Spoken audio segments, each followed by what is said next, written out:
Live. Here we are. Very, very, very, very, very first live I've ever done. Wow, amazing. Here we are. Welcome everybody. So to start it off, I've got to say this was a mad rush to get here just in time, because literally it was like I got home from work. Literally just got home from work. I sat down. I looked at the clock and went, "Oh my God, it's 10 to." Ah! So then it was a mad panic. Anyway, we're here. We're good. So there you go. It is Friday night. I have finished work, and I have my beer in my trioxin koozie, because that's what I will be drinking. Yes, I will. I'll be having that. Let's just make sure that screen's nice and clean. Real professional, yeah? Real professional. Just waiting for people to come in. If there's any of you. Let's see how we go. Yeah, man. Friday night. Let's crack open one of these bad boys. Hello, everybody. Tinman here. Cheers in my trioxin koozie. How we doing? Everyone good? Yeah, so I was saying before, it was a mad rush. Gary, hi. How you doing? Nice to see you, buddy. I've got to get my... I need these. I'm going to struggle. Oh, that's better. I can see. I can see. Making things and stuff. Hey, how you doing? You all right? Cool. How's everybody doing? We all good? So I said briefly before, and I'll say it again. So my plan tonight was to be in front of my turntable and to spin some records. That was my plan. It's a good job I checked. So I looked into it, and obviously I had an idea that this might be a problem. So I double checked. Oh, hey, Zach, how you doing? Hey, ooh, sneaky little channel there. Didn't realize. Hey, Zach, how you doing? Good to see you, buddy. Not that I can see you, but you know what I mean. Good to hear from you. Yeah, so I would plan to sit in front of my turntable and I plan to spin some records, because that's what SP is all about. And then I looked into it and it was like, no, you can't play copyrighted music on a live stream. First live stream, so I don't know. I didn't know this. It was totally new to me. So basically, yeah. So we've cancelled that. So I'm up in the loft, in the nerd corner, so we can talk movies, we can talk scores. I just can't play them. That's the only thing. So anyway, how's everybody doing? It's Friday night. I've just finished work. I've come in. I've got a beer. Is everyone good? Is everyone well? I'm liking the layout of my my stuff here. That reanimator needs moving. Yeah, I'm liking the layout. And oh, look there. Megatron's moved, and so's Optimus Prime. That's better. There you go. Facing forward. So yeah, I'm liking the layout. What I've started doing, I've started putting my Anchor Bay horror DVDs in a line here. I've got quite a few building up here. So I'm doing a video, maybe tomorrow, a new video about the Anchor Bay stuff. And oh, I can't wait. Cheers, man. Yeah, man, it's getting there. It's getting there. How are we all doing? We all good? Oh, well-deserved beer. Hey, David Diggs. Hey, how's it going, buddy? You okay? Good to see you, bud. Good to see you. Loving the Nightmare on Elm Street over my shoulder. Well, yes. So what we got here, this one here, that box set is Region 1. As you can see, it's actually Freddy, but that's all the films and all the little spines. That's the Region 1 box set. That's amazing. These are the Region... Oh, that's Region 1 as well, but they're the red ones, and then that's the UK one. I've got a lot of Freddy. A lot of Freddy. I've got the Freddy Neckers here somewhere as well. They're cool. I need to start displaying them. I don't have enough space. Because it's a loft and because it's like that, I'm kind of limited. So yeah, I would definitely like more stuff. So let's just figure out how to do this thing, because I've never done this before. Where's the chat? Is the chat there? Ooh. Oh. Highlight save to your channel. Oh, I don't really want to do that. I want to know how to get the chat going. Let's have a look. Nah. This is all kind of new to me, guys, so you have to bear with. Oh, no. I don't want to do that. Oh, I don't want to do... Oh, no. Ooh, no. I don't like that. No filter. Thank you. There we go. I never looked out on one of those Halloween and Nightmare on Elm Street sets when they came out. The DVD sets, you mean, Dave? Is that what you mean? Let's go with no filter. Can't get that off now. There you go. There you go. Is that the chat thing there? Top chat, live chat, old chat. Sorry, I'm just trying to figure stuff out. I've just had an offer from eBay for a box set. I'm looking at. There you go. Picked up Gates of Hell trilogy on vinyl. Oh, nice. Oh yeah, the DVD set. Yeah, that was a last year purchase. Been wanting that for ages. If you like it, look at this. I have done a video on it, but look at this. Look how good this is. Okay. This. It wasn't into collecting editions back then. Yeah, it's at the time though, isn't it? Look at that. And it's embossed. Okay, look at that. Yeah, and then you've got all the movies down there. Oh, look at that. And a special on the Nightmare series as well. And then your classic original Freddy embossed on that side. Look at that. The thing is though, is these. Look at them spines. With all the oh, there you go. I have that box at Tinman. Such a great one. It is. What I love about these, I won't get them all out because you'll be there forever. I'll show you the original. What I love about these is they are snappers. Yeah. He's drooling. David's drooling. These are snapper cases, so they're the old cardboard ones, but each one has the original poster on the front.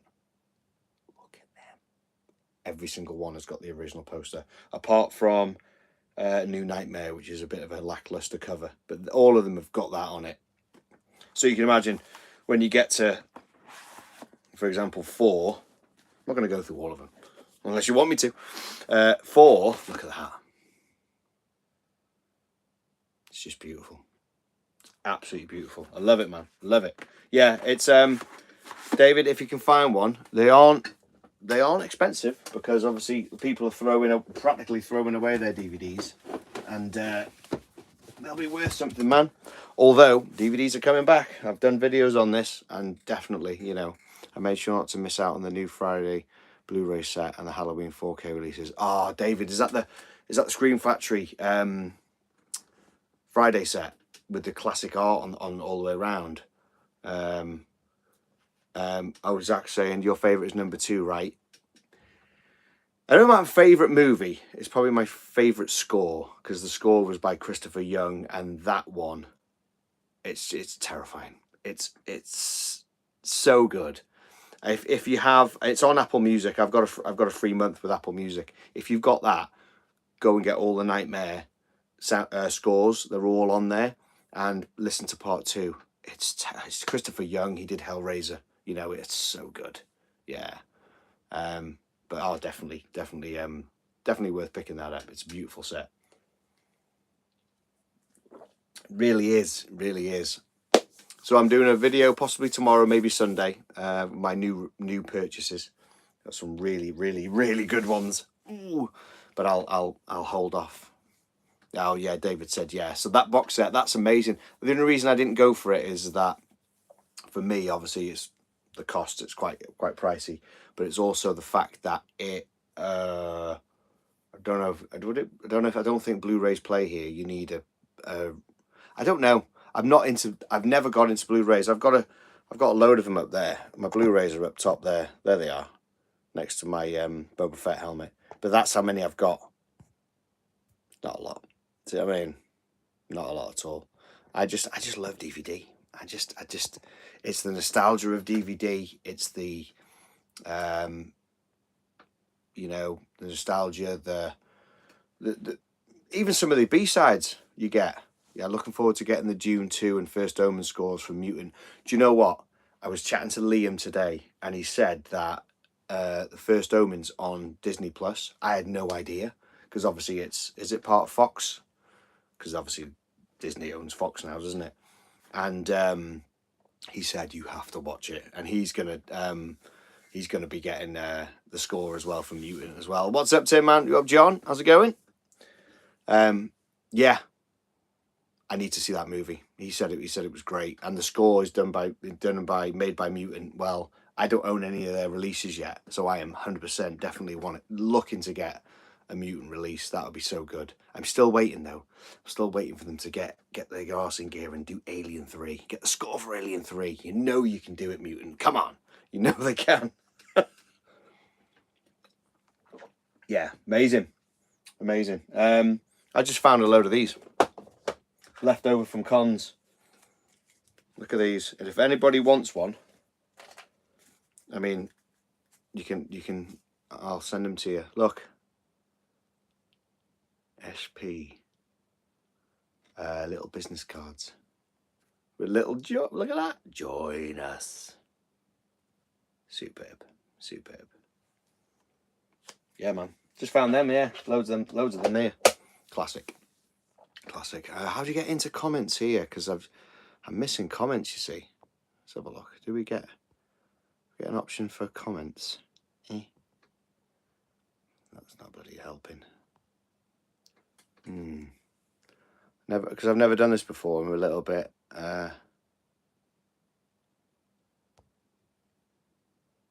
we go. Okay, here we go. We're getting it now. Okay. So how do you get? Oh, sorry.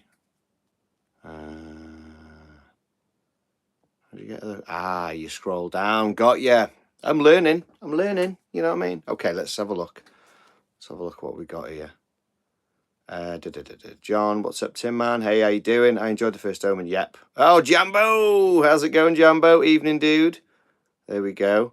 And David said, "How is Liam doing? Tell him we've missed his mug. He's doing all right. He is doing all right, to be fair. Yeah, we'll be back reviewing soon. Honestly, we really are. We were talking today about potential Saturdays coming up, so we can do the next one, and the next one's Terrifier, which I still haven't seen. Yeah, I've never seen Terrifier, so that'll be good because I get to watch it and then I got to listen to the score. We get to review it. Yeah, man, he's been dead busy. In one of our older videos, he said that he went back to college and stuff like that. So he's been really busy with that. So I've been up here doing what I do, you know, which is all good. But yeah, he's doing okay. I spoke to him today. He's doing great. So yeah, good man, good. And I see some people joining me for live though, because to be fair, I've never done it before. It's all new to me.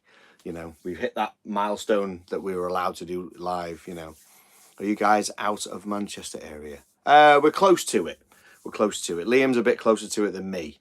I'm a bit further down. But we do go to the Manchester for Love of Horror that's in Manchester. So that for me, it's about half an hour. It's about 40 minutes to Manchester. And for Liam, it's about 25, 30 minutes, I think, from where he lives. So, because I'm about 30 to 40 minutes from his house from here when I go to his, because we film SP at Liam's house, if you hadn't gathered, because obviously I don't really have the capacity in my house. Oh, here you go. Brent Madison, cool appearance on CSH channel, great Living Dead collection. Thank you, sir. Yes, I absolutely I enjoyed doing that episode with CHH. I struggle saying his name. With Christian, that's better. No, that was a lot of fun. We've had loads of feedback from it, loads of new followers from it, which is amazing. I love talking Return of the Dead. If you hadn't guessed, you know what I mean. I'm a big fan. And Christian's a massive fan of Return of the Dead, so that for me was just was perfect. We talked for 2 hours, and it didn't even feel like it. Nice guy, real nice guy. Go and check out his latest video on Return of the Dead 2 because he literally blew my mind.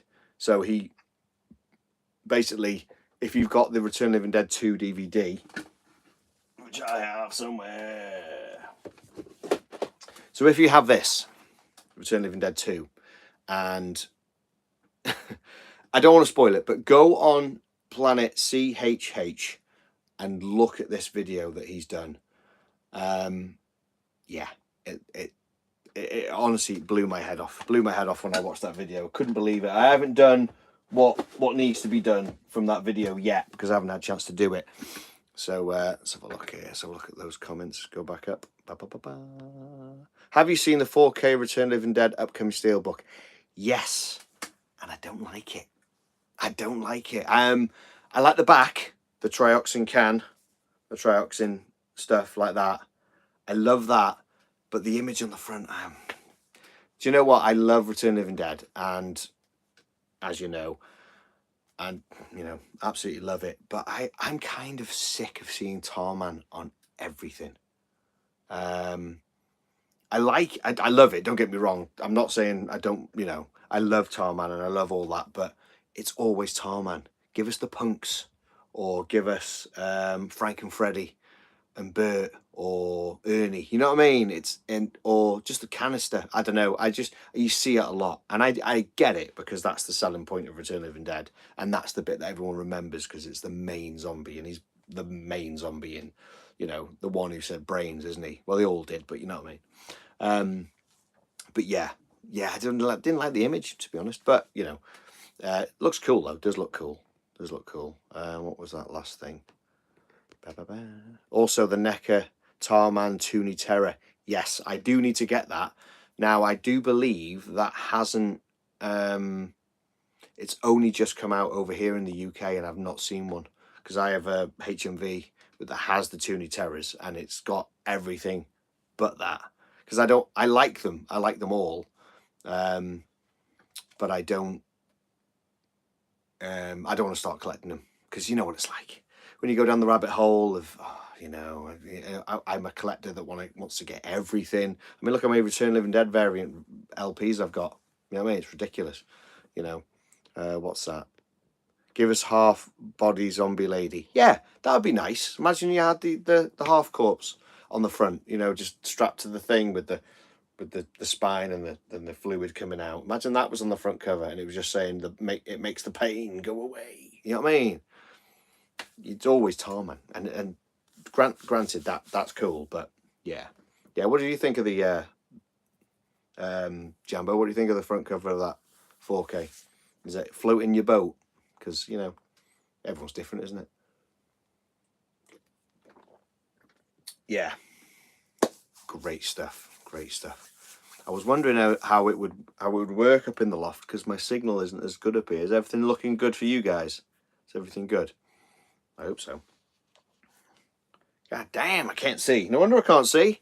Everything's all blurry. It's better. There we go. Lovely. Nice clean. Oh, crisp and clear. Yeah, all good. Yeah, so great stuff, man. Oh, what's happened here? I've had a bit of collapse. But it's all right. I'll look at that after. All good. How's everyone's weekend going so far? That movie was set in Louisville, Kentucky, which is about an hour and a half from me where I live in Kentucky. Amazing. It's a shame they didn't what was it? A shame they didn't film more there, Yeah, that would have been good because then you can go to it, like locations and stuff like that, because a lot of it was like California, wasn't it? Sorry, I missed a comment then. What was that? I liked it. Is that the pen edition of Reanimator behind you? Yes. I'm doing a video on that. So I need to hide it. No. That came today. Yes, that is the pen Anchor Bay Reanimator. It's the Region 2 with a HMV exclusive, but I'm going to do a proper video on it. I was going to message you actually, Jambo, and say, look what I've got. So I've got that to do. Hey, here he is, Planet CHH. Hey, pal, happy Friday. How's it going? We were just talking about you, actually. We were just talking about your video for this that blew my head off. Yes, I was just telling people to go over to your channel and watch this. I'm not giving anyone any inkling why. But yeah, I've told them to go and watch it because you just blew my head off with that. You really did. I mean, although I'd seen you talk about it already, but it was like, yeah, so that was cool. So I've got this here. We got a comment here. What have we got here? And then at the moment, I passed a shop before called Millennium, I think, and the window they had some Freddy Krueger Jason figures, I think by NECA. Ooh. Ah, cool. You saw some NECA figures when you were in London. You thought of me when you saw them. Cheers, buddy. Yeah, my NECA stuff's down here. I need to get more of it, you know. Yeah, no problem, bud. Yeah, I want all the NECA figures. In fact, Christian, I just watched your movie room tour video. You know, I was in work and I was supposed to be working, and I'm there just watching videos. And I watched that, and I was like, oh, look at them. You have NECAs he's got up on the top of his thing. And I'm like, God damn it! I've got a few NECAs.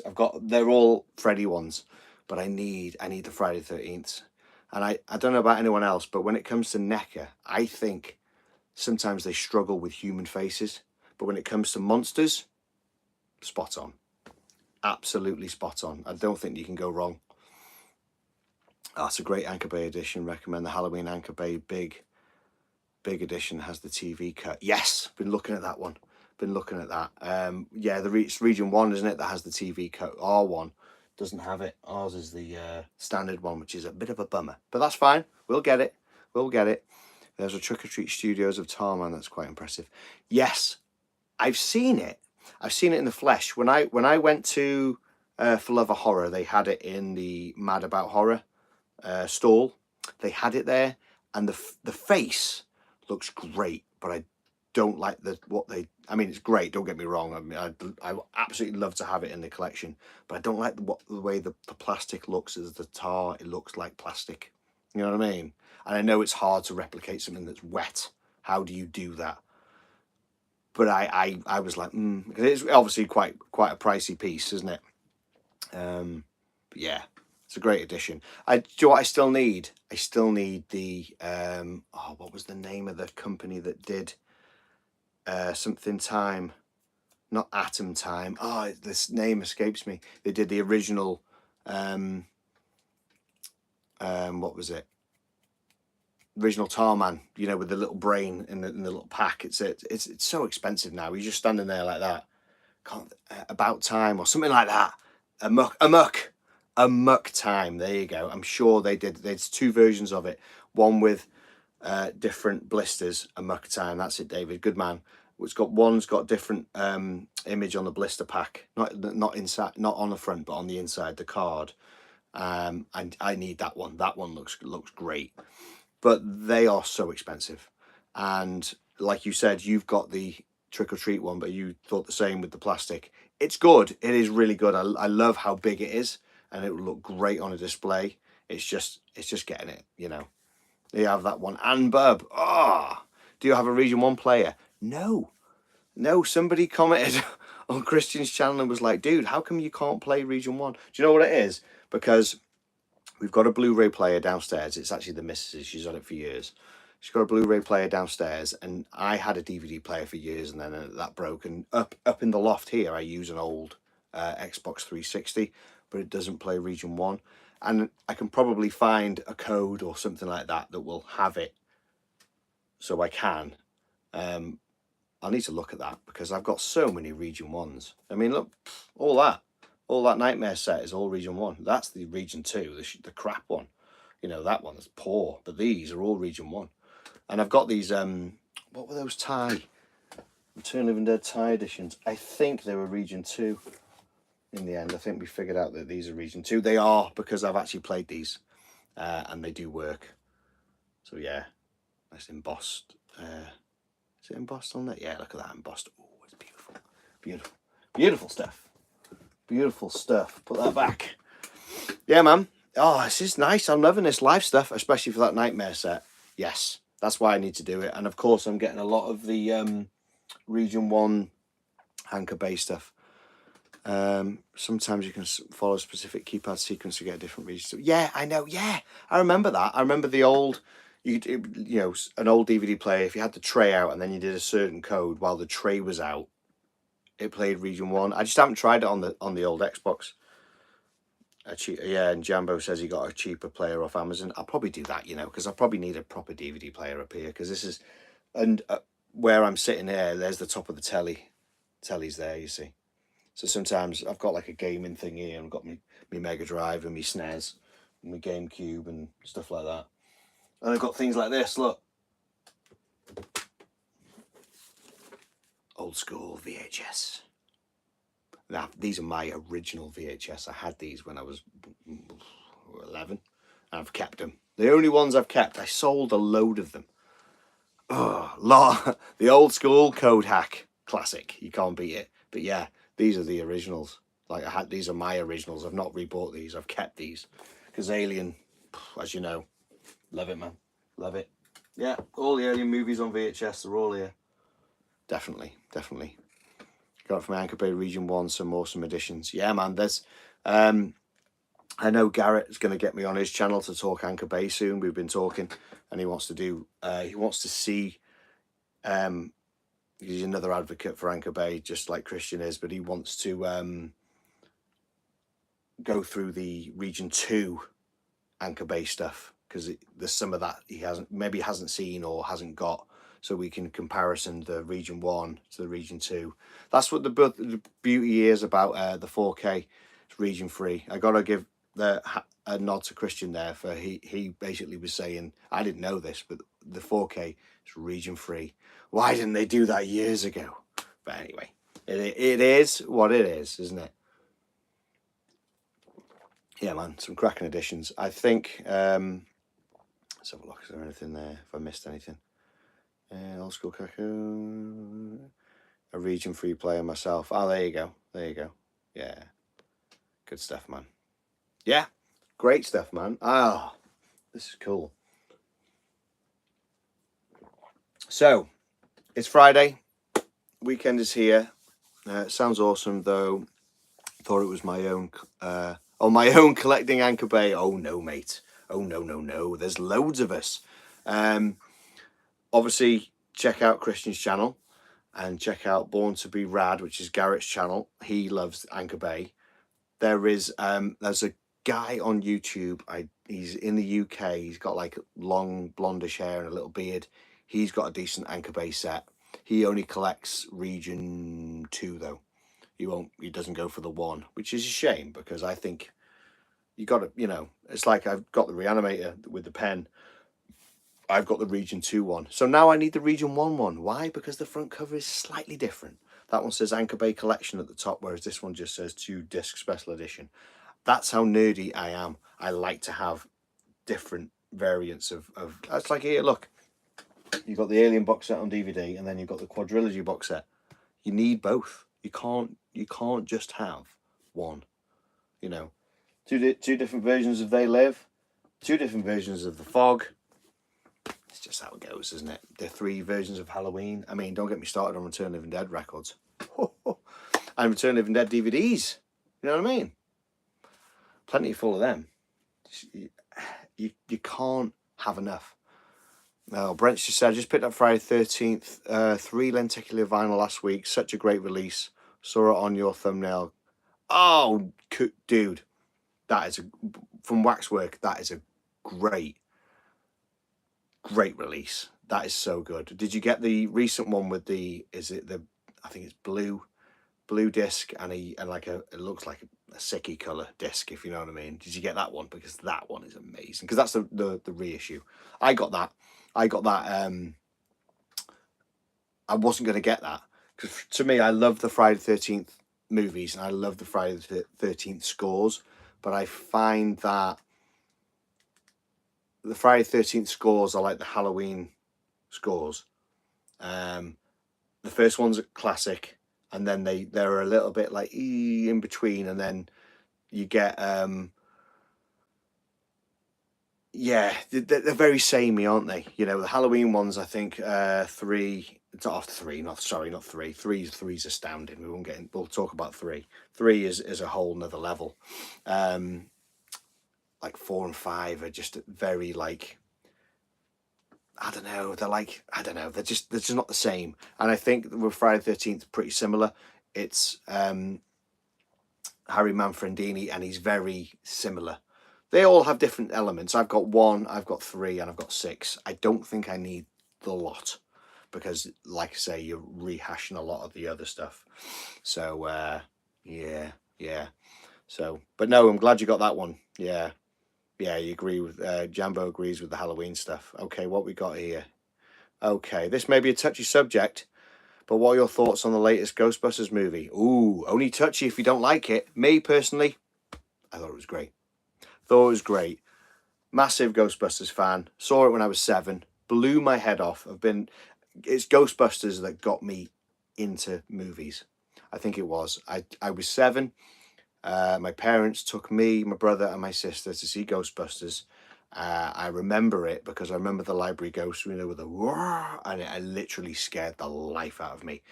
And I got obsessed with movies from 7 years old. And that's coming up. Isn't it 40? Isn't it the 40th anniversary tomorrow? Or was it today? I think it's the 40th anniversary. I did go and see the 30th anniversary in the cinema, and I've got the poster somewhere for when I saw the 30th anniversary, and I took my daughters, and God, they were little. Now they've grown up, got their own kids. I liked Frozen Empire. I did. I don't see why it was hated so much. I don't know why it gets so much hate. There's a lot of people who are like, there's not enough Ghostbusting in it. Have you watched the original and the first and the second? There isn't much Ghostbusting in those either. To be fair, there isn't a lot of Ghostbusting, I listened to a podcast, a Ghostbusters podcast, and they weren't happy with it because when the Ecto 1 was leaving the firehouse and going off, and Phoebe was watching from afar because she was grounded or whatever, she couldn't go. They were like, "Why can't we be in the car?" It's like it's not about that. It's the story.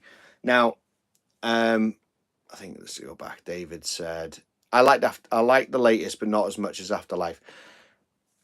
Afterlife was, I think, with what the thing is with Afterlife is you are very right. Okay, you're 29 years after Ghostbusters 2. You had the girl one, but that isn't a part of this story. I've still not seen it. I don't really plan to. So Afterlife was a continuation of something from 29 years ago, setting up the new cast, but also tying in the old and saying goodbye to old characters. And we had a big issue with Harold Ramis because he passed away. So the character of Egon and stuff like that. I bawled like a baby at the Afterlife screening. I remember there's a load of teenage girls down there, and I'm sat in my chair afterwards with my head in my hands, just going. I was bawling. I didn't really expect it. The whole thing with Egon at the beginning, and then you kind of think, oh, he's around, and then you just kind of forget because I was so engrossed into the story that when he turned up, spoilers, it ruined me. It ruined me. Do you know what? I love Afterlife so much. I went back to see it the same day. So I went in the afternoon with the kids at 3:00, and then I went back in the evening because I was like, I need to see this again. I can't fathom what I've just seen. I have to go back, and I went back and I cried. And every time I've watched it on Blu-ray since, because that's one of the Blu-rays I do own up there, is that makes me cry every time, and I'm happy about it because it's absolutely, it's beautiful. But Afterlife was that. Frozen Empire is completely different, and I didn't really get upset with that because there was nothing to get upset about. You know what I mean? So, but I really enjoyed it. I did go and see it twice, and second time I saw more. I haven't seen it since. I need to see it again. I saw Afterlife twice. I saw Frozen Empire twice. I'll wait till it comes on Blu-ray to add it to the set, because the only Blu-rays I've got of the only steelbooks I own. I'll go back to, someone's asked me something, I'll come back to you. The only steelbooks I actually own, and I'm quite proud of these, I'll show you them. Okay. I own 3 steelbooks, tell a lie. So, it's up there, bloody hell. Let's get that one. Where are you? Okay, so if you've watched the Return of the Living Dead collection on Christian's channel, I showed that. The Second Sight Return of the Living Dead, astounding steelbook, amazing extra features, double disc, absolutely beautiful. And there's only 2 other steelbooks in my collection, and they're going to be, obviously, Ghostbusters. It's with the Matt Munford artwork. I think these were French. They were on eBay. Both of them were £10 each. I was like, go on then. Just for that artwork, look at that. It's astounding. Matt Munford, man. What an artist. UK artist as well. Beautiful. So then, of course, there's that one. So if you're going to get one, you got to get 2. Look at that. Oh, it's a river of slime. I can hear it, man. The monsters in the back. Look at them creepy monsters in the back. So good. So yeah, the only steelbooks I own, and amazing. So sorry, I've went a bit of a Ghostbusters rampage there, which is fine because, you know, I could talk Ghostbusters all day. Okay, David's asked about Halloween vinyl from Mondo. I didn't understand some of the choices they made for the artwork. Why is Michael behind rain-soaked window? Oh, yeah, that was debatable. That caused a lot of flack. There was a lot of flack about that. They were like, where's that in the movie? To be honest, it looks like, if you look at the back of that Mondo release, it is a window. So everyone was saying it's the car. It's before he picks off, what's her face? Oh God, name escapes me. But it's clearly not, because on the back cover is a window. Now, unfortunately, because my records are downstairs and I've sealed up the loft because we've got kittens, I can't go down and get it out and show you. But yeah, I don't know, to be honest. I don't know, but part of me doesn't really care because it looks so good with that spot gloss of the rain on the front, and when you hold it in the light, it's so good. That was the reason I bought it, was the artwork, because I've got the Mondo original with the Michael Myers face, with the mouth is the house. I've got the original. Yes, it was the mono version without dialogue, which is amazing. But I was like, I love the artwork on it, and of course it's black and green splatter. You know what I mean? Here we go. Oh yeah, cheers, man. That's beautiful. They are beautiful, to be fair. Is that when in the car and kills Annie? Yes. The only rain scene was when he escaped Smith's Grove. Yeah, you see, it's yeah. I've got a couple of old missing things here. The woes of collecting. It's not the woes, fella. It's the fun of collecting. This is the part of it. I love collecting stuff, and you're always going, right. For example, I want Ghostbusters 2 on Steelbook. Cool. I want it. I want to find it. You get it. You look at it and you go, that's amazing. And you put it in your collection and go, right, what else do I need?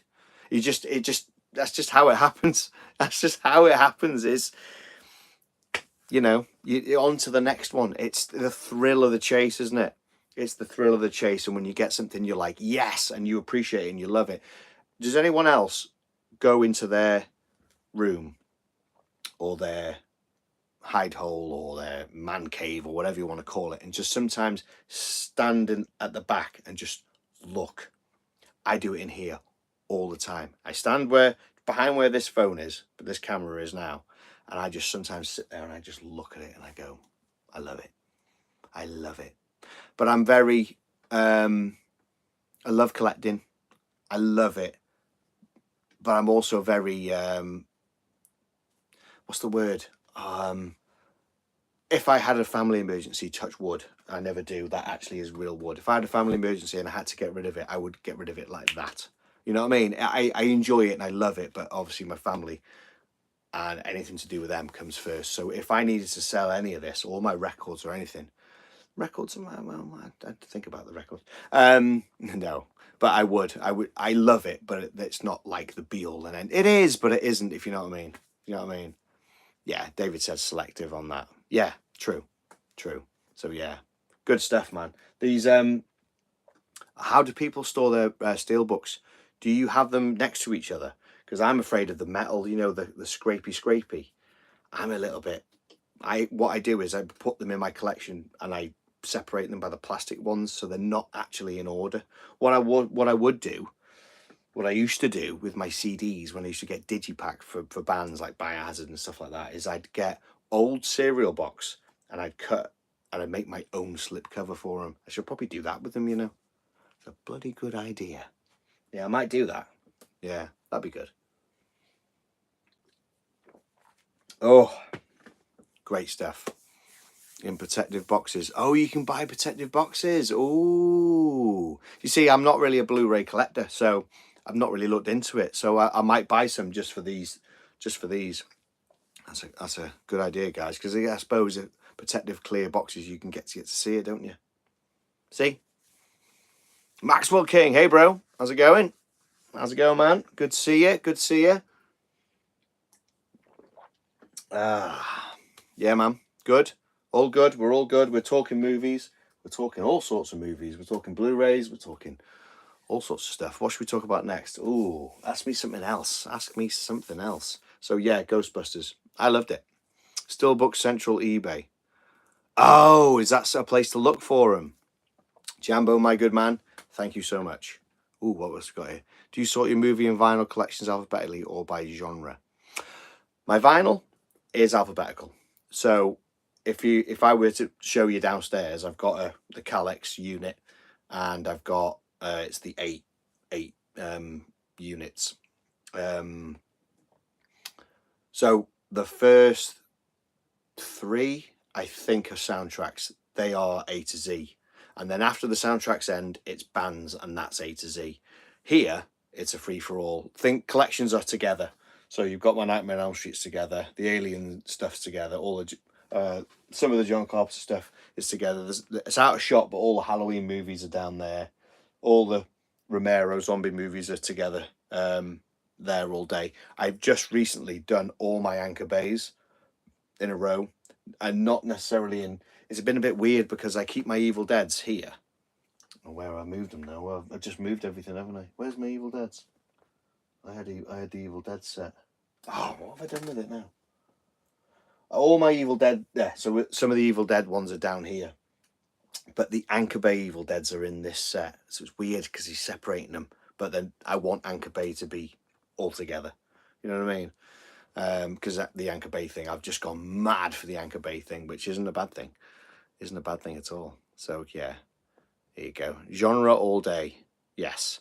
But then also labels such as Hour and Anchor Bay. Yes, like we said, that's right. Maxwell's asking, have you seen Cannibal Holocaust from 1980? I haven't seen it, but I have it. I've got it in my collection, but I haven't seen it. We will be doing it on Splatter Plastic at some point. Liam gave me a copy of the DVD, and I think it's the cut version. I don't think it's the brutal version, because I don't want to see any real animals getting tortured and killed. Nah, I've got that type of overactive mind that if I see something horrendous, then yeah, it just replays in my mind and goes round and round and round and round. I saw something once. I was in a band. We were playing Glasgow. We were staying somewhere, and the guy had something on his computer. And as I turned around, hey, look at this. As I turned around, this horrible scene happened. I'm not even going to say what it was, but this horrible scene was happening on the computer, and I saw it, and it just stayed with me for weeks and weeks and weeks. And I just thought, no, I don't need it. I don't need that. You know what I mean? So I'll watch the other version. I don't need the other version. Okay, what we got here? Yeah, if you haven't, it's a bit rough to get through. Yeah, that's my point. Is that, you know, but no, I need to watch it because Liam's got the score, so we will be reviewing it on the show at some point. 100%, we will. Great stuff. Oh, I've got yeah, so I'm planning another video. I've got a little Anchor Bay collection to go through, and a couple of little gems, so I cannot wait for that. I'm also debating, because I'm in a loft, and you can't see it, but basically if I tilt that, look, if I tilt that, the ceiling is very much curved, yeah, it's like a triangle, it's the apex, debating getting some these special corner clips and putting some posters up. So, for example, I've got these have got few posters in it, and it's not lined up right, but that's got to go up on the wall. Oh, hasn't it? Just what a movie! What a poster! Damn, I could talk about it all day. Yeah. So yeah, he watched the full uncut version the other day on Shudder for the review, and have to admit it was rough to get through. Yeah, that's it, man. I'm just, yeah. I don't want to. I know I will do it for Splatter Plastic, but I'm not looking forward to it, shall we say? Cannibal Jambo said Cannibal Holocaust left marks on me, mate. Still talk about it 20 years later. Yeah. So yeah, there are movies as a fan of horror that I haven't seen that I feel like I should have seen. Cannibal Holocaust, Human Centipede, and Serbian film are movies that just don't appeal to me. Do you know what? Me and Liam, we differ in certain things now. I always say, and he always goes, you're not. But I always say I'm the mainstream horror guy. Yeah, I'm the guy who likes the Nightmare on Elm Streets, the Evil Deads, more mainstream stuff, and he likes stuff. He's watched. I think is it August Underground and stuff like that. I haven't seen it. But he's seen some stuff. He can go a bit more. Not necessarily dark isn't the word. He's just seen a lot more stuff. So, but I quite like being the mainstream horror guy. But there's a lot of movies I've not seen as a horror guy, and as a normal guy, I like thrillers. I like a good comedy. There's some unbelievable. I could list you some films I've not seen, and you'd be surprised. You'd be surprised. There's ones that I look at and go, yeah, I'll watch it someday. And then before you know it, it's been 30 years and I haven't watched it. So yeah, that's right. Yeah, the turtle scene where it was brutal. Yeah, I remember a turtle scene. See, everyone's talked about it, and that's what thing that Liam said. He goes, I'll give you a cut without the turtle scene in it. I was like, yeah, you're gonna have to. Because if you guys are saying it's brutal, you know what I mean? And there's a few people saying it's brutal, then it must be horrendous. Nah, I don't need that in my life. I'm all good. You know what I mean? I'm a parent. I don't need to see. Yeah, not because I'm a parent. Oh, just because you're a parent, you're not allowed to see it. But no, but you know what I mean? Anything. I struggle sometimes now seeing stuff with kids in. I remember watching The Descent, and it's a great movie. I love The Descent. It was really dark. It was really good. But that first 5 minutes destroyed me about what happens to her family. You know what I mean? That had me. And it was 5 minutes in and I'm going, oh, geez. And that went round and round in my head and over and over. Yeah, so that's just how it is. But there you go. I tend to be the mainstream guy myself. There's nothing wrong with that. It's cool. We like to be the mainstream. There are so many 80s horror B movies I haven't seen. Yeah, same. I've gone on a bit of a DVD binge. Most of our latest videos are me going, oh, I've picked up these horrors or whatever. And what I've done is I'm picking up ones I've never heard of before. I mean, I've got a stack of DVDs that I showed the other day, and there's ones in here I've never ever seen, but I'll watch them at some point. And that'd be cool, because if they're good, I'll keep them. If they're no good, I don't know. I don't think I need to keep everything. And what I want to do is I want to collect the stuff that I want to watch. I can rewatch. I'm a rewatcher. Is anyone else like me, like a rewatcher, where you put something on and you don't just go, oh, that was good. Yeah, that was good. Yeah, whatever. I'm like, no. What classics have you not seen? Oh, okay. Okay, it's not horror, but do you know what I've never seen? Never seen Blade Runner. I know. I don't know why. I've never seen it. Obviously, there's the sequel. Well, I've not seen it because I haven't seen the first one. I don't know. It's just. I love sci-fi. I love Alien. It's sci-fi, and that's a bit of horror, but I love sci-fi. I love. I do love my sci-fi stuff like that. Terminator, stuff like that. But I don't know. It just never appealed to me. And I love Ridley Scott. He did Alien and all that. I don't know. It's weird, man. Yeah. See, Jambo's like, what? Don't know. Yeah. Liam said to me, he goes, we should do a podcast on movies you've not seen, and the episodes would be huge. What else have I not seen that everyone raves about? I've never seen The Exorcist 2. Never seen it. I believe that's not a bad thing. I've seen The Exorcist 3. Everyone loves The Exorcist 3. Blade Runner, life-changing. I saw Blade Runner on the pictures first time watch and recently, and it didn't do nothing for me at all. Hey, Sam Hain, how's it going, man? Hey, Paul, didn't realise you were there. Good man. Yeah, better than Alien, and I love Alien. Really? Ooh, see, I've got it. I've got it on. This is the point. Okay, this isn't really horror talk, but Blade Runner. Which version am I going to watch? There's so bloody many of them. Now it's like, well, I don't know what to watch because other ones have different endings, and this does this. I'm like, so someone tell me which cut of Blade Runner I need to watch, and I'll watch that, and I'll get back to you and let you know what I think. But I need to know which one to watch. Probably the original, isn't it? Go with the original. Because if I watch one that's a new version, it's going to be like, ugh. It's like the Star Wars when George Lucas played with them. You know what I mean? Director's cut. Okay, director's cut. Jumbo reckons director's cut. All right. If we get more than one for director's cut, we'll go with director's cut. But it depends what everyone else says. What else have I not seen? Yeah, so Exorcist 2, not seen. There's a load of. I've only ever seen Suspiria.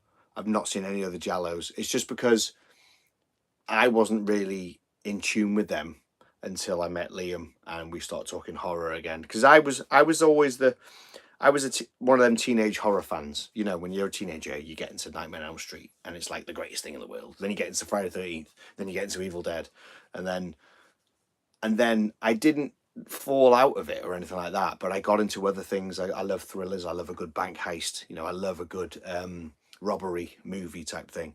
And I got into comedies and stuff like that. Always loved the horror, but it was always there. You know, I liked other things as well. And when I met Liam all them years ago, we obviously we talked about records, and then we talked about doing the show. And originally, Splatter Plastic wasn't going to be just horror. It was going to be everything. That's why our very second review is Breakfast Club. So yeah. So yeah, but then after Breakfast Club, I actually put it to Liam. I went, Liam, I think we should just stick with horror. And he's like, you sure? Because if you go down the horror route, you know, you go down the horror route. And I was like, well, it kind of made sense to stick with horror. Yeah, and and I'm glad we have, because it's opened up some right opportunities for us. We obviously, as a show, we're sponsored by Hell on Shirts. You know, we wear their stuff all the time. You know, we've met Rob and Jess numerous times, lovely people. It's opened up so many doors. It really has. But that's the horror side of things. I think, you know, it's amazing. I've met Gary Smart. I've you know, through the love of Return of the Living Dead has opened up a lot of doors for me as well. Really has. Just not so much the film, but the fan base for it. It really has. I have met so many people who love it, and I've got talking to so many people. You know, Rabid Weasels, my podcast I do with my mate William. I've never had a podcast that has that many episodes going, and we haven't even done a lot, but it's like, you know, there's always something to talk about. And we haven't even scratched the surface yet on what we're going to talk about. But yeah, man, horror, man, it's something else, isn't it? It really is. Yeah. So City of the Living Dead is good. Jello film, in my opinion. Yes. I believe so, but I've not seen it. The fact that it says Living Dead in the title is a win-win. What else have we got? Yeah, there's I've got things like I've got Pieces, I've got Tourist Trap DVDs here given to me by some friends and stuff like that. Shout out to Paul for giving me that one, and a few others, and I haven't seen them yet. I've got so much to watch, and I just finding the time to watch them is my thing. Agree. City of the Living Dead, fantastic Italian splatter. Now I'm half Italian, so I should definitely be up for that. But Suspiria, superb. I loved it. First time I watched Suspiria for the episode with Liam, it was great. It really was. It was good time, man. What else haven't I not watched? Do you know, I've never watched, it's not horror, but you remember Pitch Black with Vin Diesel? They did the Chronicles of Riddick. Never watched it. I liked the first one, but not enough to go for the second one. You know what I mean? I don't know, it's weird. There's films that you see like on the streaming services, because you do use the streaming services when I'm downstairs, and I look and go, I've never seen that. I've never seen that. It's been, it's been out for 15 years. I've not watched it. Nah, give it a skip. You know what I mean? I just haven't got round to it, man. It's weird. So what's everyone else's thoughts about Ghostbusters then? Frozen Empire. Did anyone love it? Anyone like it? Anyone hate it? You know, Pieces is so good, man. Such a good fun slasher. You gave me that DVD, buddy. Thank you so much. My good friend Paul, Sam Hain, horror. Okay, now I got terrible remembering. Yeah, Sam Hain, horror and collectibles. Go on his YouTube channel and check him out. He's great. He's a mate from Liverpool, and he does vinyl. He does masks. I love how he does the masks. He's just not a while back. I say just. He's done the Halloween, Season of the Witch, masks. So good, man. Yeah, go check out his channel. It's great stuff. It really is. Not seen Afterlife or Frozen. Ooh, Jambo. It depends if you're into Ghostbusters, but yeah, if you haven't seen Afterlife, you're missing out, man. It's good. What else have we got here? Have you seen Stage Fright? No, not seen that. No, I haven't even heard of that. Jesus. No, I don't know anything about that one. I tell you what, do you know? I've got to get into it. Obscure DVDs, and not obscure like horror stuff. Well, it is horror stuff, but it's stuff that isn't available in the UK. Yeah. Do you know what? Somebody's comment here. Love seeing Dickless back. Of course. Now, there is a film from 1990, a TV movie called Buried Alive. Have you seen it? It's a TV movie, and oh god, the guy who was Dickless in Ghostbusters is in it as well. But the main guy is the, oh god, I can't think of his name. I can't think of his bloody name. But the I'll tell you who was. He was the main guy in Sometimes They Come Back, another TV movie, Stephen King. Yeah, that's another movie actually. Right, so there's a movie called Buried Alive. Yeah, great TV movie. Sometimes They Come Back, another great TV movie, Stephen King. Body Bags, John Carpenter, another one. And The Vagrant. Do you remember The Vagrant with Bill Paxton? Does anyone remember that?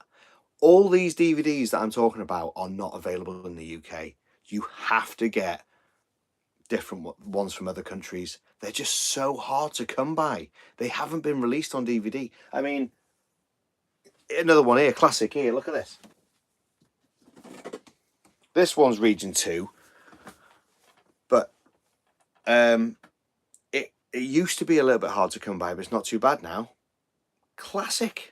Tim Matheson. Thank you, David. Yeah, that was him. That's the one. He's in Drop Dead Fred, isn't he? He's the hubby in Drop Dead Fred. Another one. Brain Dead. This one you can get. This version you can get in the UK, but depends if you're in America. It's Dead Alive. The Vagrant, never heard, mate. Bill Paxton. Yeah, it's a horror. It's Bill Paxton, and oh my god, what was her name now? It was the lady who was in Clue. Do you remember Clue?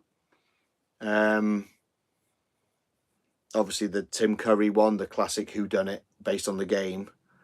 It was the French maid, or she's not French or something like that. It was her. That Bill Paxton's wife is her, and this basically this vagrant starts appearing in his house, and the vagrant is the coach from Nightmare on Elm Street 2, and I can't think of his bloody name either. He is the vagrant, and it's a great bizarre movie. Oh, he's getting haunted by this guy. This guy, this vagrant keeps appearing, and he's like, and it sends Bill Paxton crazy. You have to look for it.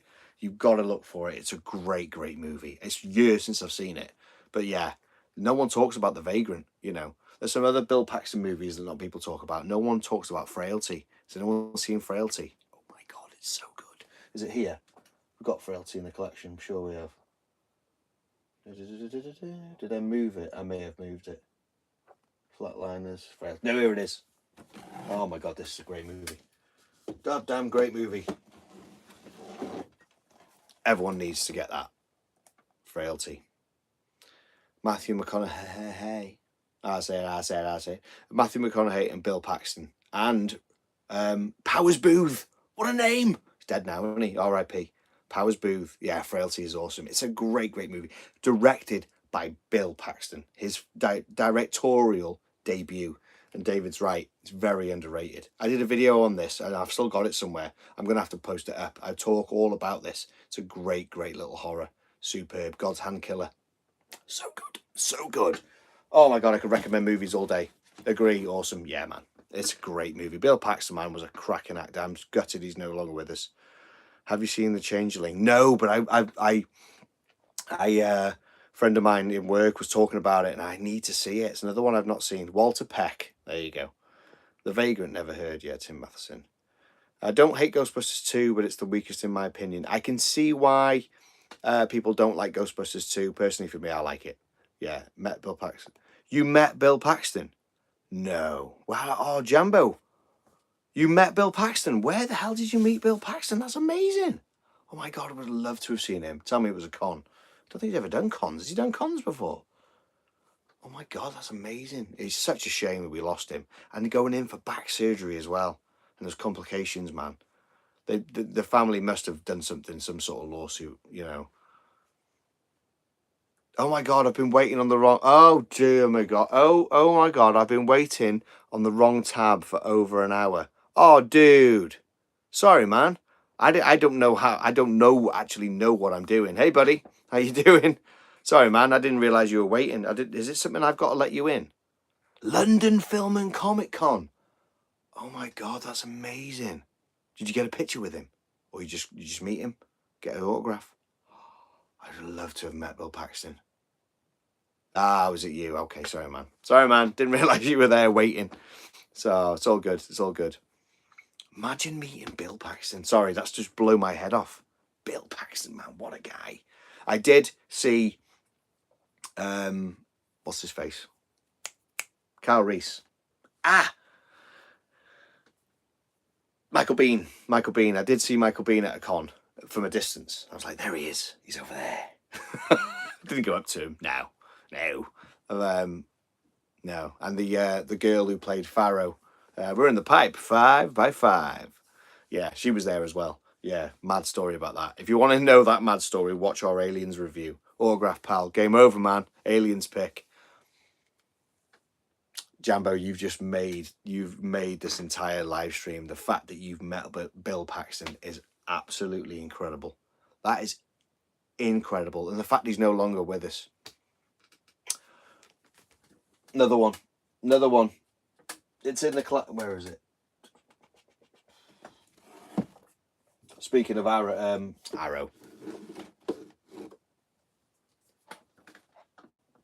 Near Dark, man. Anchor Bay. Look at that. Near Dark, another one of Bill Paxton's. So good. Yeah. Oh, brilliant, man. Brilliant. Put them there. Classic. So what we got here? Okay, so Michael Biehn was my biggest disappointment. Oh, Jambo. What? How come? Oh, man. I'm planning to go into a con in October. Excited to meet Nick Castle. Wow. Dick Warlock and James Jude Courtney. That'd be cool. We were at For Love of Horror and they were all at the table. All three of them. Yeah, they were all there. And the queue was huge. Go early. All I'll say is go early. Oh, there you go. There's another movie I've never seen. True Lies. Never seen it. Don't ask me why. Yeah, so there you go. What we got out here? Love Near Dark. Can't wait for the 4K. Hopefully soon. Yep, that's cool. I like Bill Paxton and True Lies. Scary how you meet people. How many people you meet then pass away. Yeah, it's true, man. What a film. Yep.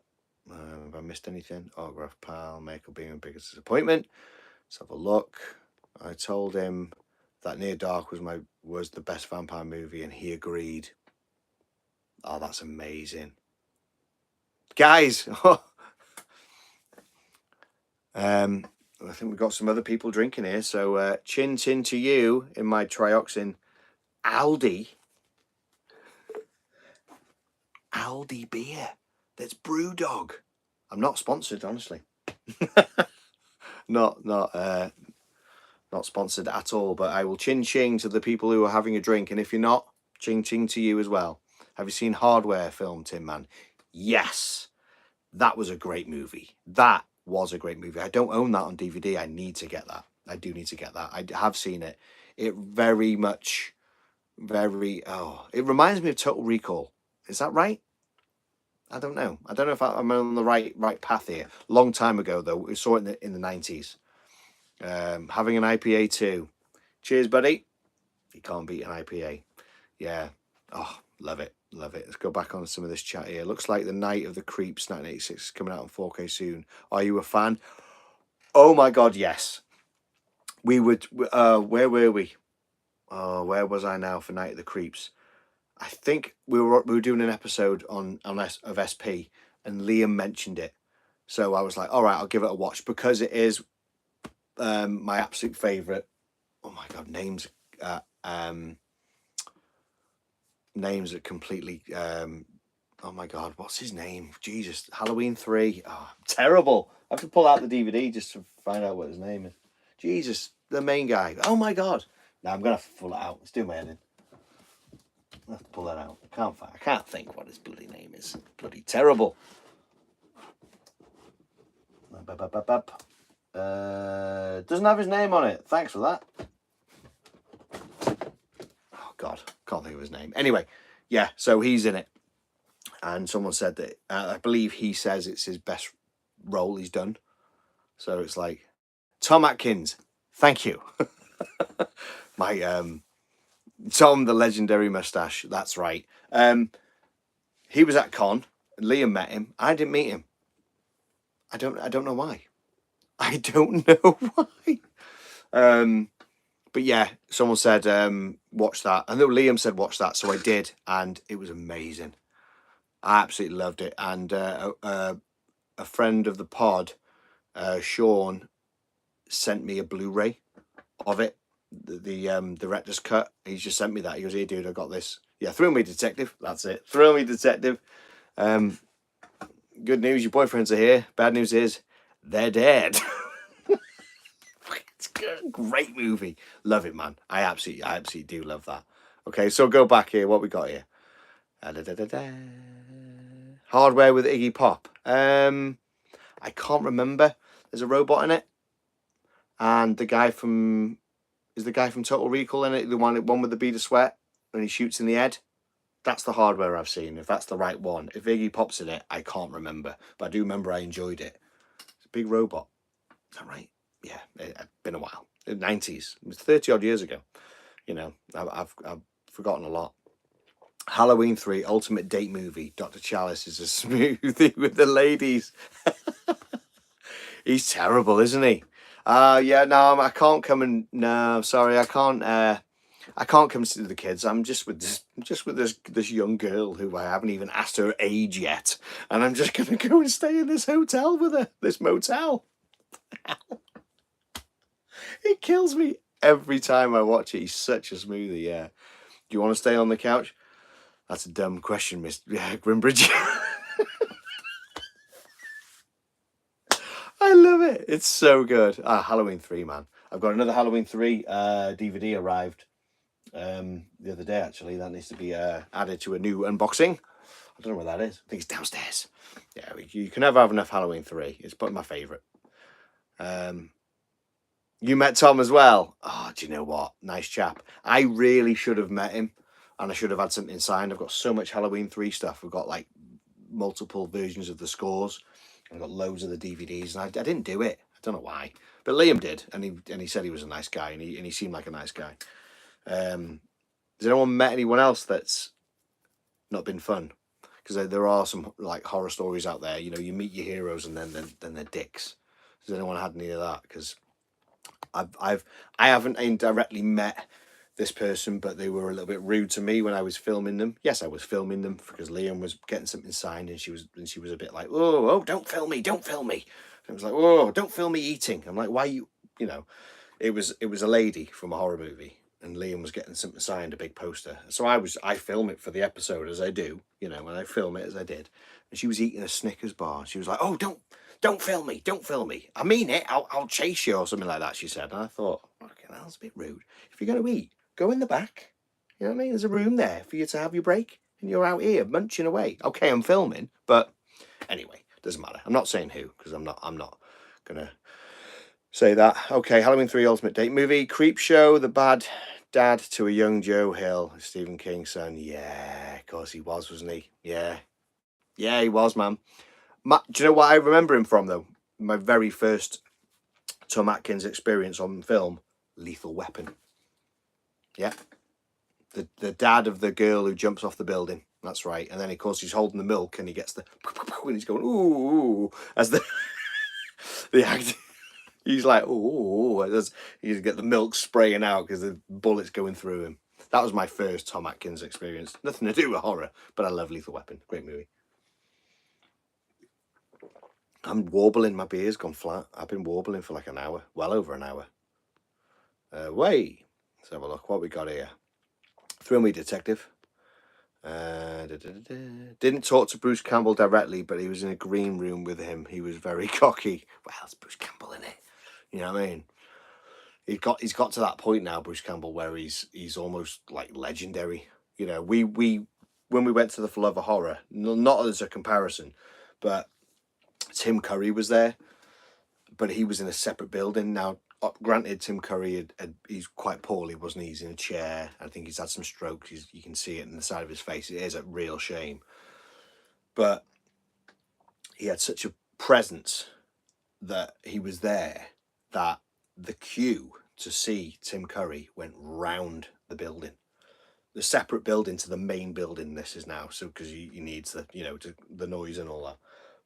Pardon me. And the queue was going round the building, and I was amazed because I've only ever met one person that had two things signed by one person, and that's Tom Matthews. He signed my Return of the Living Dead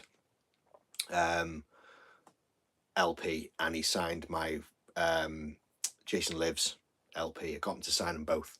Thanks to Liam, because he helped me with one of them as a gift. And yeah, so I'm not mad on signatures. I know a lot of people love getting stuff signed and stuff like that. I don't know. Suzanne Snyder was there at the same time, and I regret not getting my Weird Science LP signed by her. I could have got Return of the Living Dead Part 2, but for some reason she's in Weird Science, and I always relate to her as the girl in Weird Science, because John Hughes, man, I could talk John Hughes movies for days. I really could, but we'll keep it horror. So the Tim Curry queue to get something signed and to meet him for 5 minutes, it was £300, which just blew my head off. The fact that, and the queue was out the door. A friend of ours came back, went, that was the greatest experience ever. It's a picture with her. Excuse me. A picture of her with him, and it's like, that just cost £300. Now, if that's what you're into, then brilliant. That is, I love it. I love the fact that you're dedicated and you want it. It just, for me, I can't spend that. 25 an autograph, and I'm thinking, oh, do I bother? You know what I mean? I'm not that an autograph guy. Oh, we're just here. We'll go back what we got here. Guys, don't forget to give TM the finger. This one. Yeah, not this one. Yeah, cheers, guys. Yeah, any likes, we always appreciate it on here. I'm new to this live thing, so I'm not well versed in and all this and do that. But yeah, cheers, man. Thanks for that. Thanks for giving everyone the prompt. David says PJ Souls was one of the first celebrities I met. I had her sign a picture of Ghost Bob and a Carrie poster. She signed it. Plug it up. Nice. That's cool. I've never met PJ Souls. I believe she's coming to the UK for the next one, I think. Or had she just been, actually? No, that's in October time. So that one's coming up. HorrorCon was recently, which I couldn't do because I was away with my band. Should make this a regular monthly drink movie live chat along. Do you know what? That's a bloody good idea. Do you know why? Because we've reached a milestone where we can do YouTube live, because you don't get it straight away. You've got to earn it. We've got it. And I'm, you know, I can talk. I'm like the, I'm the opposite, the silent Bob. You know what I mean? I could just talk and talk and talk and talk. So if you guys want this, I'll happily do these more often. These are fun. These are real good. Yeah. What we got here?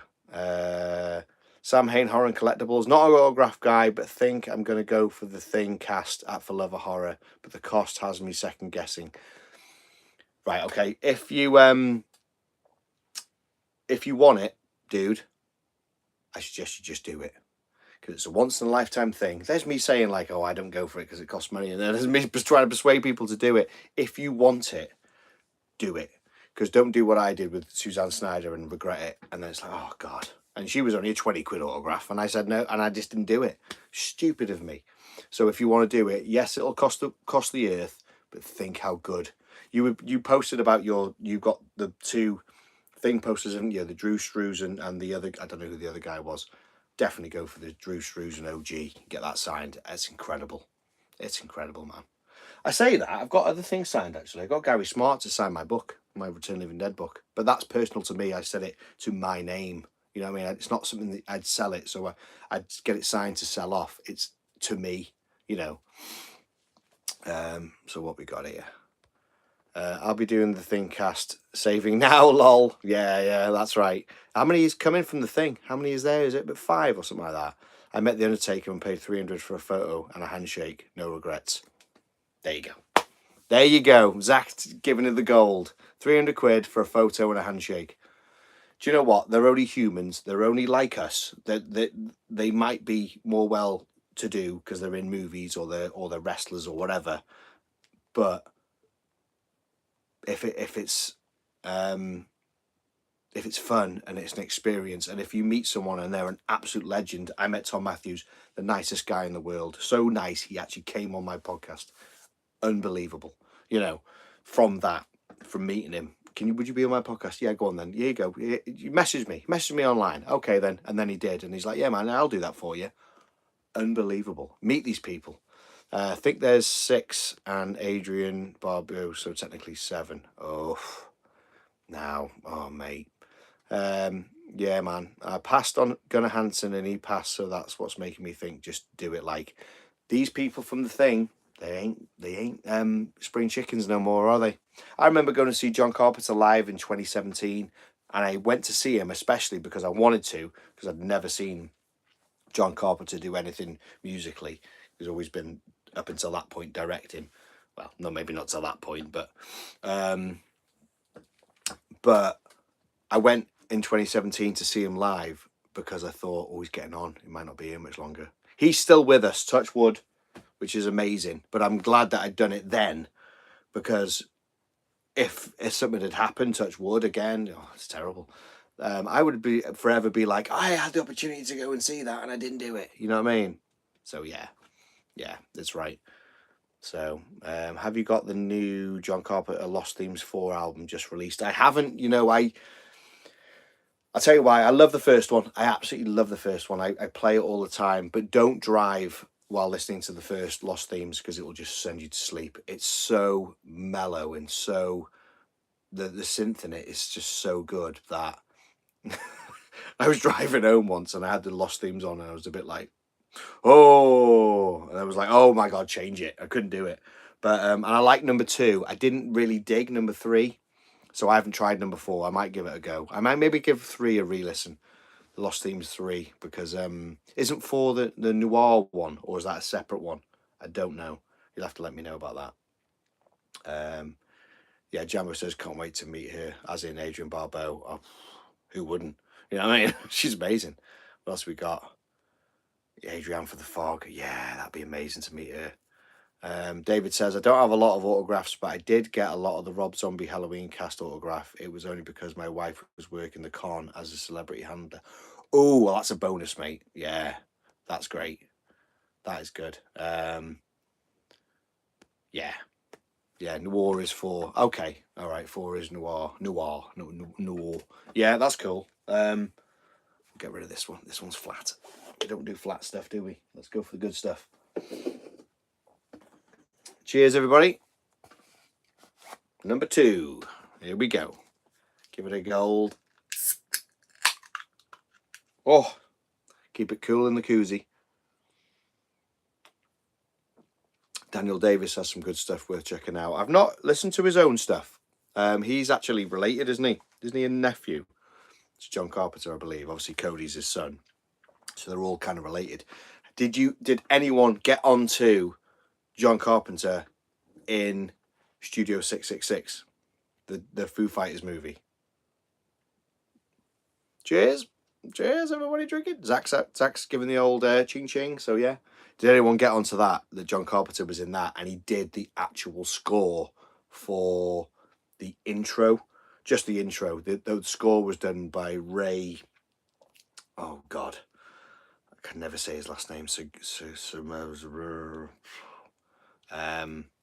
Can't think of his name. He was the original drummer of Soulfly. Yeah, I can't think of his name. Ray Segura. He did the score for the whole movie, but John Carpenter did the theme at the beginning, and it's great. It really is great. So good. Let's have a look what we got here. Okay. Recommend track 1 on Lost Themes for My Name is Death. So good. I'll give that a go, my good man. He's John Carpenter's godson. His dad was in the Kinks. Oh, wow. I didn't realise. Oh, that's cool. He's his godson. There you go. And he was related somehow. Kind of related, you know. That's cool. Didn't know his dad was in the Kinks. That's amazing. Yeah, check out Studio 666, man. If you like Foo Fighters, which I do, I'm seeing them next week, actually. I'm going to go see him in Manchester with the missus. We've seen Foo Fighters separately before we were together, but now we're going to go together to see them because we've never seen them together, which I'm a little bit gutted about because Mr. Bungle is actually playing on the same night in Manchester, and I fucking love Mr. Bungle. Gutted. We'd already bought tickets for Foo Fighters. What are you going to do? What are you going to do? I'd love to, especially Mr. Bungle, because it's got Scott Ian and it's got Dave Lombardo on drums. Oh my God. Anyway, back to horror. Sorry, I'm talking metal. I could talk metal all day as well. Definitely. Yeah, check out Studio 66, man. Dave Davis is his dad, of course. That makes Ray Davis his uncle. Every day is a school day. And today is that day. Brilliant. Yeah, man, got a nice bunch of people watching. Got some good likes. If you can, give us the old thumbs up. It always helps. Appreciate that. If you can give some more of them, it all helps the channel. You know, channel's growing. Channel's doing really, really well lately, guys. And I love the fact you guys are getting involved. Hey, stud. Oh, William's on. My good pal William. How you doing, buddy? Good to see you, man. Well, I say good to see you. I can't see you, can I? But yeah. So yeah. Great stuff, man. No, the channel's doing really well. I love it. Back to reviews real soon, but for the meantime, it's me in the loft. So yeah, more of me, more of my mug, if that floats your boat. Cheers, everybody.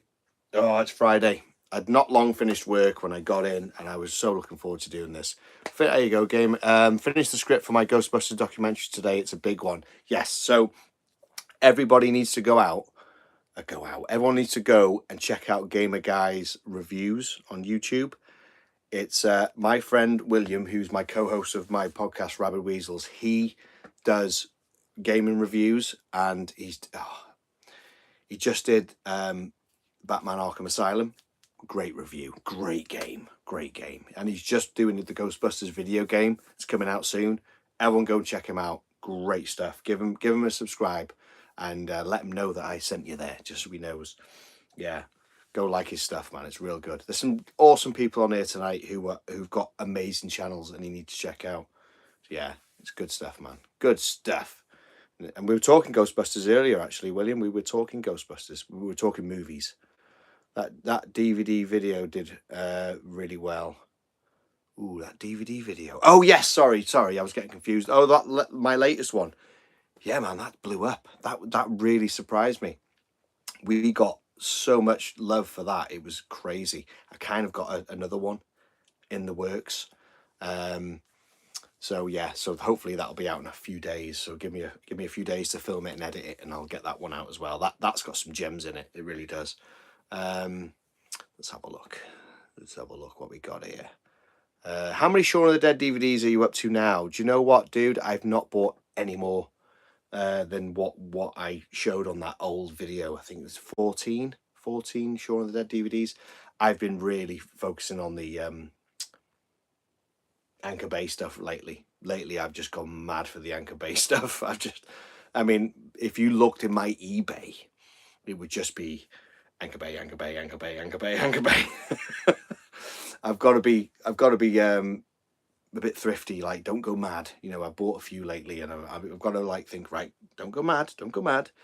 Be steady with it. You know, don't go mad. But yeah, I need to get some more. If I see any Shaun of the Deads that I don't own, then yeah, I'll get them definitely. So what we got here? Are you a cinema guy, or you prefer to watch at home? The prices for the cinema here are getting too expensive. I love the cinema, but it comes with its usual crap, isn't it? You know, we went to see that If movie with the kids the other day, and obviously it's a kids film, so there were like 3-year-olds behind us, and they were jumping up and they were dancing. It didn't bother me because it was If, you know, give or take, you know, if it was a good or bad, it was a good movie anyway. But my lad was like, why are they doing that? Why are they, you know, oh, they need to sit down. I'm like, oh, kiddo, just ignore them. They're like the babies, you know, they were like 3 years old. But I can see how frustrating it is. I personally love going. I love going to the cinema to see something like important, like Ghostbusters or Evil Dead. When I went to see Evil Dead Rise, I remember when I went to see it, it was the last showing, and I was the only one in the room. I think I even took a picture of it because I couldn't believe I sat there and there was all these empty seats. It was 11 o'clock showing in the evening, so it was late, and I wouldn't get out till after 1 a.m. But I was like, this is perfect. And the guy came and he's like, "You're right there?" I'm like, "Yeah, I'm cool." He goes, "You got it all to yourself?" I was like, "Hopefully, don't let anyone else in." Anyway, no one else came. And after the film finished, he actually came out and goes, "Did you enjoy it?" I was like, "Yes, I did." And I was waiting for the credits because I do that. But yeah, I do love the cinema, but like you say, the people can be a pain. But do you know what? If a movie grabs you, and as long as they're not too loud, everything going on, I am well in there. I am well in there to see movies on the big screen. It makes such a difference. I recently went and saw Return of the Living Dead finally on the big screen, and it was an experience because I'd seen things in there that I'd never seen before, and I was like, "This is great." Oh, it's so good. What did I go and see? I went in it's a long time ago, but in 2015 on Halloween night, they were showing a double bill of Alien and Aliens back to back, and it was astounding. Now I went there to love both movies, but I was really looking forward to seeing Aliens because that's like the start of how I got into the Alien franchise. But Alien on the big screen was unbelievable. I was blown away by the visuals. I was blown away by the wide, you know, every wide shot and stuff like that. Oh, it was absolutely astounding. Oh, it was so good. It was so good. Yeah, I've seen some cracking movies. I've seen Ghostbusters I've seen all the Ghostbusters movie. Yeah, I saw the Ghostbusters when it came out. I saw Ghostbusters 2 when it came out. I saw the reissue of Ghostbusters. Then I've seen the new ones. I do love the cinema. I do love the cinema. I obviously love watching stuff at home as well, but I will go. So what we got? Let's go back. We've gone back. I've been warbling. That DVD video, did we? Yes, we read that. How many Shaun of the Deads? Yep, done that. Are you a cinema guy? We've done that. Not gonna lie, you've got a dope media setup. Thank you, sir. It's actually just a loft. It is literally just a loft, and this is the apex. So as you can see up there is literally just roof, you know, and there's my window there. But behind me, sorry, behind the camera is just crap. It's all boxes and stuff like that. Scottish Geek Guy, howdy folks. Nice. We'll talk to that in a sec. Yes. So yeah, William, you might not realise this, but when we podcast, I am actually sitting right here. When we talk to each other, I'm sat here, but I'm facing the other way and I'm looking at the Return of the Living Dead stuff because that's how I roll. Yeah. So, sorry, yes, go back here. So, he's anchoring for Anchor. Oh, yeah, definitely, yeah, man, I'm loving it. Evil Dead Rise is the last one I saw in the theatres. That was David, yeah, that was good fun. I went to a screening of Gremlins some months back and was the only one there. It wasn't a late showing either. It was 6:30 or something like that. Oh my God, imagine. I'd love to see Gremlins on the big screen. I love it when you get to go to the cinema and you're the only dude there. It's the greatest feeling. If it's happened a couple of times, I can't think what the other ones were. But, so yeah, so let's have a look.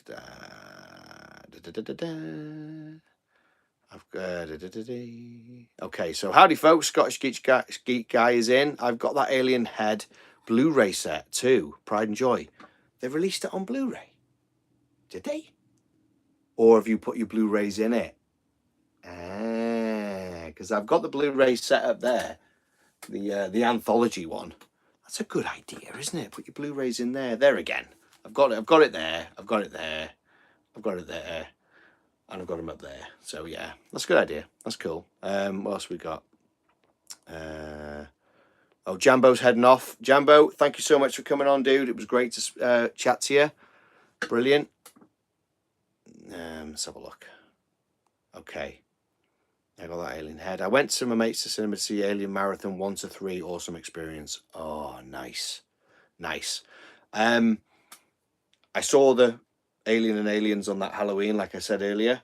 I did see Alien 3 when it came out because I was old enough to go. And I'll never forget seeing that. That was amazing, seeing Alien 3. I love Alien 3. Massive, massive fan of Alien 3. So much so, let's move these. I absolutely love Alien 3. Look at that. Dog Alien. Such a good piece of kit. Look at that. It's a bit of a glare, but look at that. Whoa. Alien 3 needs to be on vinyl, and no one's done it yet.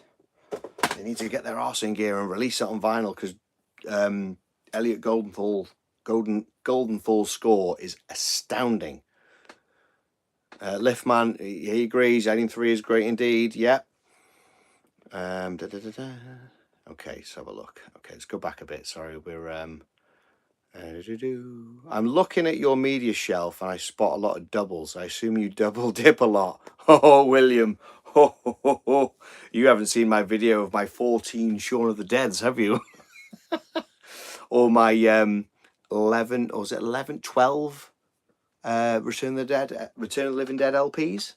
Yeah, I do double dip. I got quite a lot of doubles here. Got a couple of Evil Deads, a couple of Halloweens. A lot of Evil Deads, actually. All that Nightmare stuff is like, that's all Region 1, but it's different. Yeah, I double dip an awful lot. Okay, what we got here?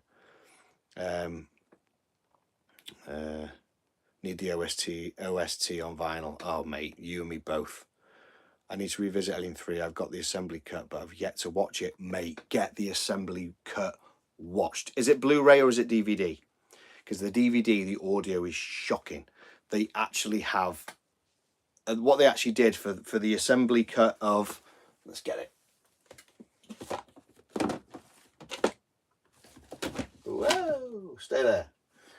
Right, if you've got the Blu-ray, that's the box set you need. Yeah, I'm not sure in America if it's similar, but that one, the anthology on that has yeah, for the assembly cut, there were scenes that weren't in the theatrical, and what it was, the DVD version had bad audio, if you know what I mean. So they actually got the actors in to re-record their lines for those scenes, and it's on that version, and it's beautiful. So that is the only way you need to see the assembly cut. Such a good set. Yeah, the assembly cut changes it. It's a totally it's almost a different movie, different ending, slightly. Good 20-30 minutes of extra scenes and more in depth with the characters. It's so good. I'm massive love for Alien 3. I'll always champion Alien 3 over well, definitely over Resurrection. Jesus, that was terrible.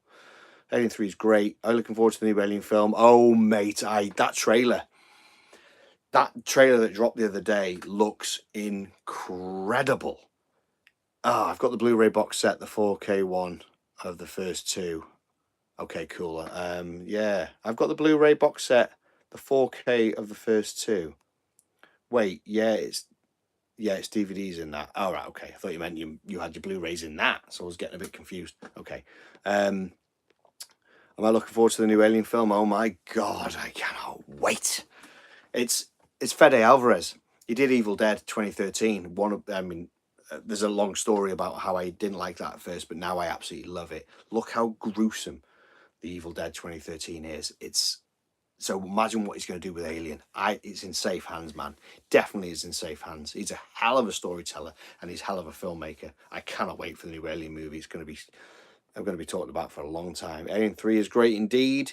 Yes, indeed. I did read the Alien 3 novelization, which is quite good. I haven't read it. I've read the comic novelization, if you know what I mean, but it's a little bit different. Yeah, the score for Alien 3 is great. Not quite the heights of the Alien score, but still epic. That's cool.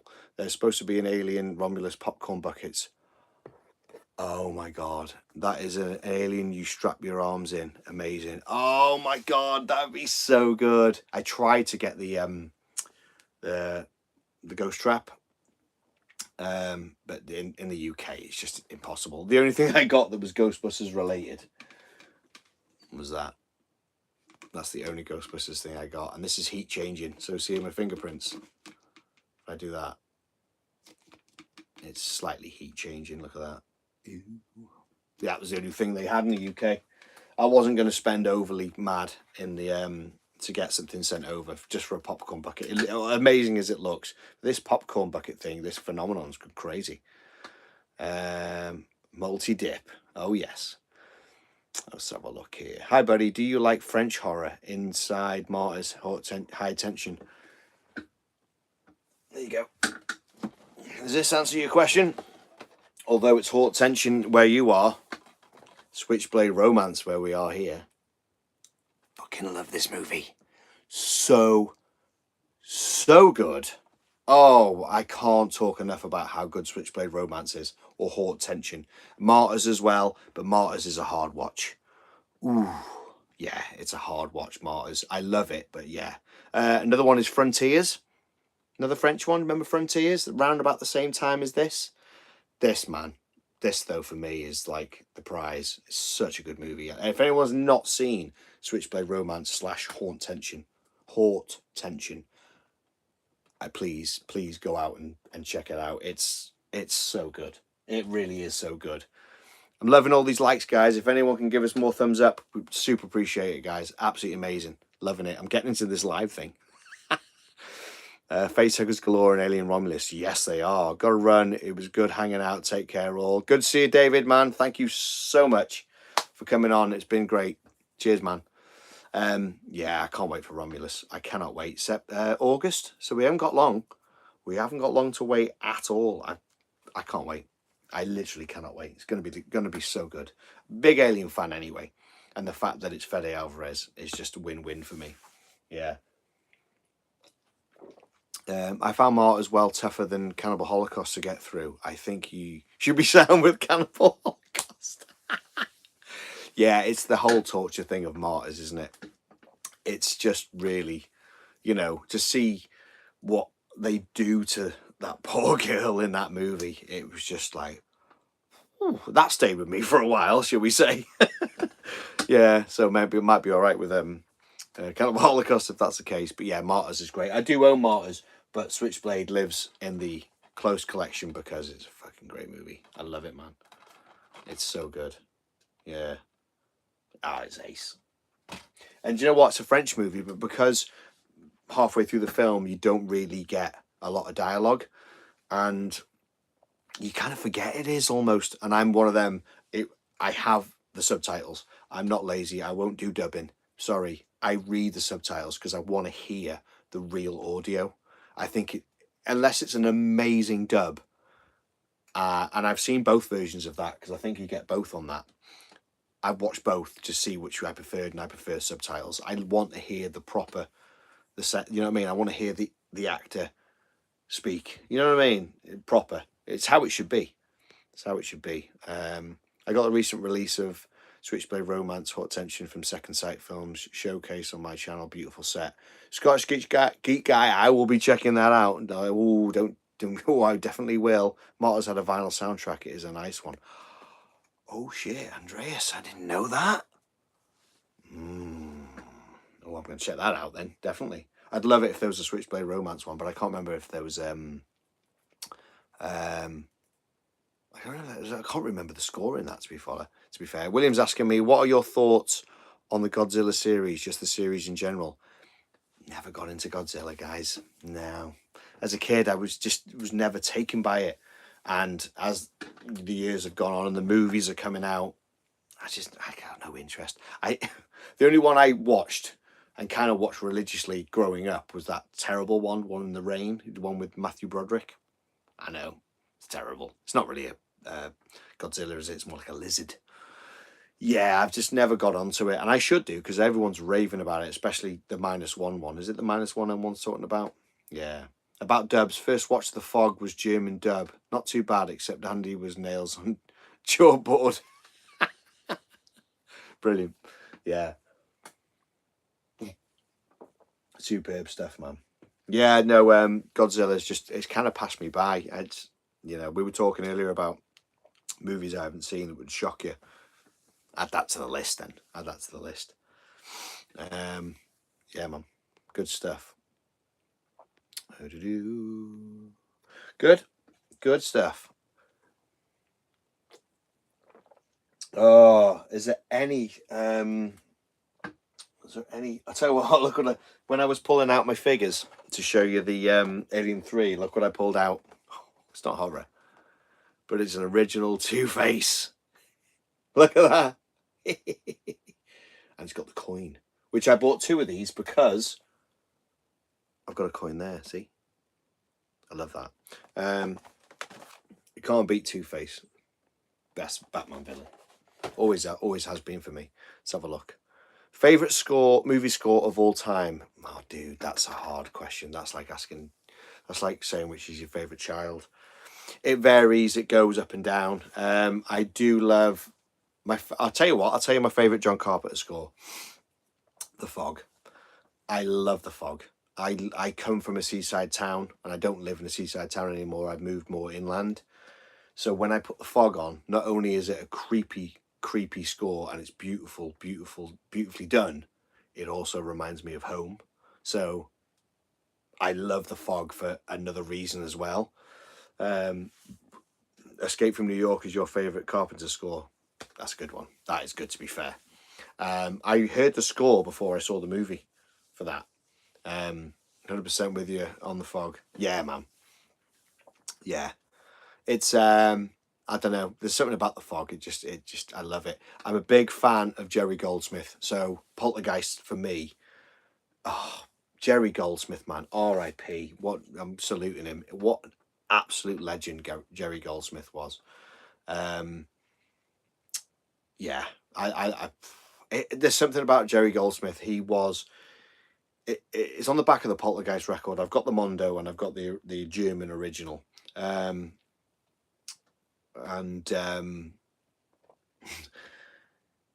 Spielberg says, like, 1 minute it's like lovely brooding, and then all of a sudden Jerry just plummets you down into the pits of like hell, because then it changes, and it's Poltergeist is so good for that. And Jerry Goldsmith, of course, did Alien, didn't he? So yeah. Another one is that. I do love the Return of the Living Dead score, but it's not been released on vinyl, not officially. I bet you like the Return of the Living Dead soundtrack. Well, what makes you say that? Yes, I own it on 12 different variants on vinyl. Go back and have a look. I've done a collection. It's very long. But yeah. Escape from New York as well. Sorry, dude. I'm looking at your username. How do you Is it L? Oh, sorry, dude. I don't know how to say your username. Is it L Caxi? Tell me if I'm wrong. 1971. L. That'll do for now. Other favourites. I do. Oh, I'm trying to think of what I've got in my collection. Obviously, I love Aliens. Caxi is fine. Okay, cool, man. Cool. I just didn't know the best way to say it, say a username on here. Aliens is a big fan of Aliens. I love Alien 3, as we've spoke about. Worst movie score you've ever heard? Ooh, okay, worst. One that well, put it this way. Me and Liam are pretty similar like this, of SP, right? If we watch a movie and we don't like the movie, chances are, yeah, tough question. Yeah, Caxi's right, tough question. I don't know, it's hard because if I don't like the movie, I won't buy the score. Some people on like Facebook groups and stuff like that will buy a score and go, "This sounds amazing." Not seen the movie. I can't do that. It's a double package. It's so basically, so there's your movie, for example, and there's your score. Yeah, it goes hand in hand. If I love the movie, I will more than likely love the score or like the score. But if I don't like the movie, I don't. I don't. I'm not invested in it. I have to be invested in both, and that's just an example because they were close to hand. But you know what I mean. So for me, not to like a score is for me not to like the movie in a sense. But see, if there's a score I don't like, I won't own. So then if I don't own, I don't listen to it. You know what I mean? Every movie score I've got in my collection downstairs is something I love. There's only one record I've got in my collection, which I was surprised that I didn't like more. Is I've got the soundtrack, not the score, but I've got the soundtrack to Fright Night. Now, I love Fright Night, and it's a great movie, and I grew up watching it. And I thought I knew the soundtrack. When I put the soundtrack on, I didn't recognize any of them tracks at all. I was a bit like, oh. So for me, it's a bit like I need to rewatch the movie again, listen to those songs and find where they are and see if I can fall back in love with the soundtrack. Because when I put it on, I'm like, I don't know where this is. You know what I mean? It's hard. So yeah, I don't know about a worst one. So yeah, let's have a look. Here we go. I'm a Scottish geek guy. I have a fairly large collection of vinyl soundtracks, not exclusive to horror, but the Aliens is one of the one I spine regularly. Yeah, it's great, man. A lot of people rag on oh god, what's his name now? Bless him, he's gone. R.I.P. Did Titanic. Oh, his name escapes me. Jesus, I'm terrible with names tonight. What's going on? James Horner. There you go. There you go. There you go. Williams there with James Horner. Yeah. A lot of people rag on his score for Aliens. Yeah. Cheers, man. James Horner, that's it. Jerry Goldsmith did such a good job with Alien. Although he wasn't happy with it because Ridley Scott changed parts of it. If you notice that, I don't know if it's out there, but I think there might be a cut of Jerry Goldsmith's actual original score for Alien, and it's different to what you get because I believe Ridley Scott came in and went, don't like it, and he added bits or got someone else to add extra bits in it. So Jerry Goldsmith isn't a fan or wasn't a fan, R.I.P. Anymore. Oh, anymore, that's terrible. He wasn't a fan at the time of the score because it's not how he intended it. And everyone goes on about Alien score by Jerry Goldsmith, and it is astounding. It really, really is. It's so good. I own the original. I own the Mondo. I love it. But everyone goes, James Horner. Oh, it's all a bit bombastic and a bit like this. No, the James Horner score to Aliens is actually incredible. So the scene where she's just been found, she's floating in space. There's a lot of aliens talk tonight. I'm loving it. It's a horror. It's a horror. It's all good. So the scene where she's floating in the ship, 57 years. See how I made my hand look like the narcissist ship? See that? And she gets picked up, and then she goes to the gateway station. Then she has that nightmare. Well, as she's loading into the gateway station, there's a bit in the score that goes bebem, bebem, bebem. I can't replicate it. It's amazing. And then go back. Fast forward when the Marines land on LV-426 before they get into the colony, that whole piece of music is unbelievable. It's so good. And it's the build up right before the first xenomorph grabs Dietrich and takes her up. Maybe they don't show up on radar at all. Off they go. That's when it changes. That whole bit of score there, it's called Entering the Complex or something like that on the Aliens score, and Sub-Level 3. Incredible. People need to go and listen to that. It's so good. It's unbelievable. So good. So yeah, James Horner is another one. R.I.P. Oh man, we've lost too many composers, man. We really have. I've been warbling. Let's have a look what people are saying. Okay, yeah, James Horner. Yeah, there is one soundtrack I have on vinyl, City of the Living Dead, but don't have the movie. Ooh, Carl, you need to watch that then. Is the soundtrack good though? That's what you need to ask. Is the soundtrack good? If you enjoy it, then you'll probably enjoy the movie. Probably.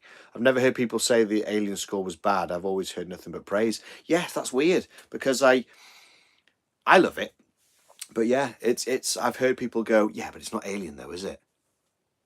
What's that supposed to mean? What do you mean it's not Alien? It's a whole different kettle of fish. Yeah, they've always gone, yeah, but it's not Alien. There's a podcast I listen to and they favour the Alien score to Aliens. And I'm sorry, they're both good in their own different way. They really are. So yeah, let's have a look. So yeah, that's where we're up to on that. But yeah, man. But Elliot Goldenthal needs to well, he doesn't need to.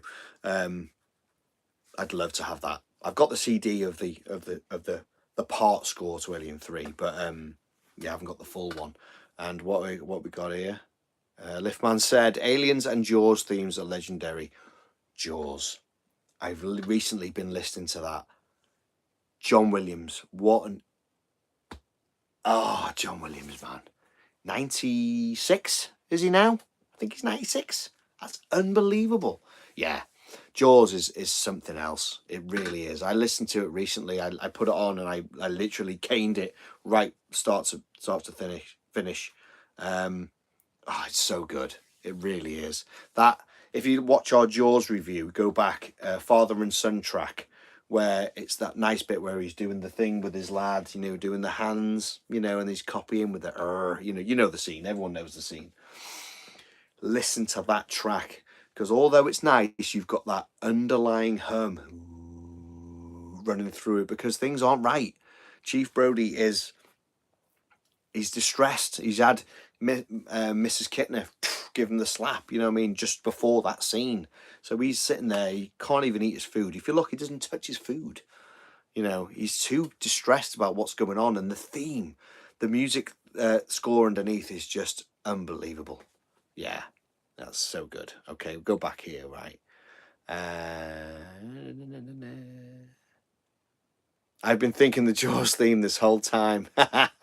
Yeah, man, Zach, Jaws is like you say, it's just legendary. It really is. But Zach, do what I said. Go and listen to Father and Son.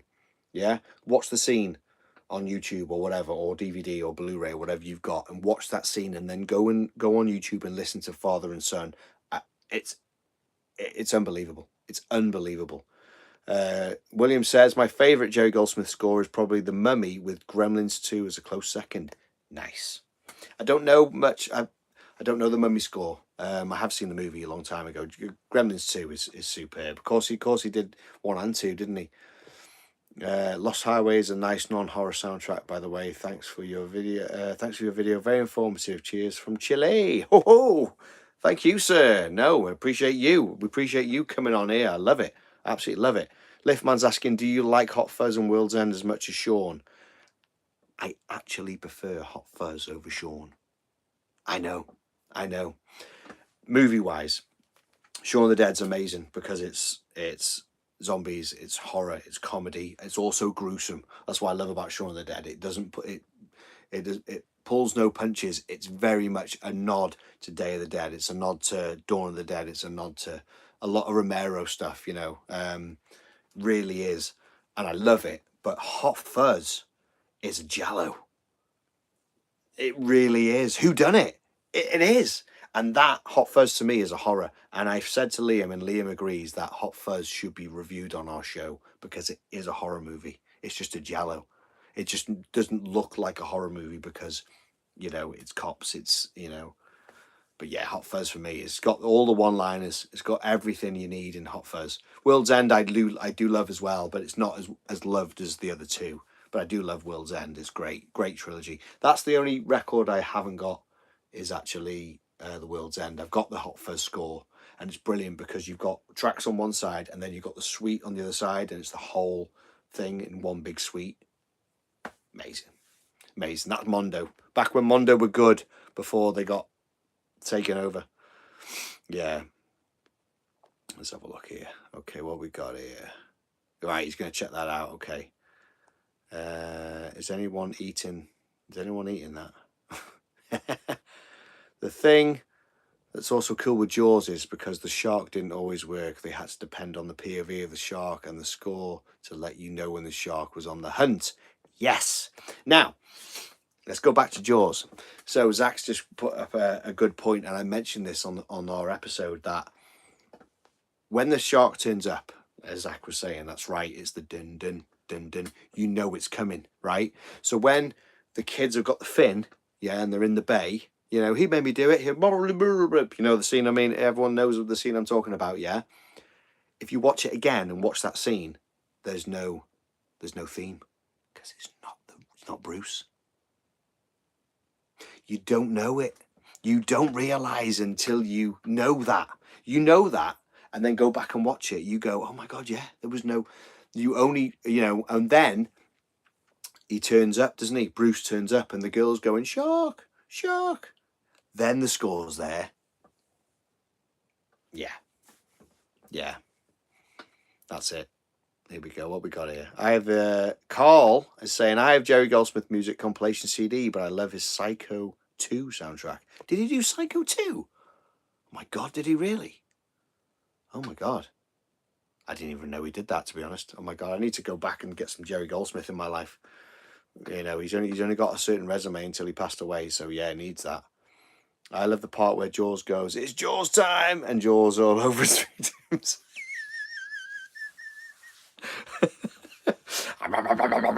Yeah, that's right. Super. Brilliant.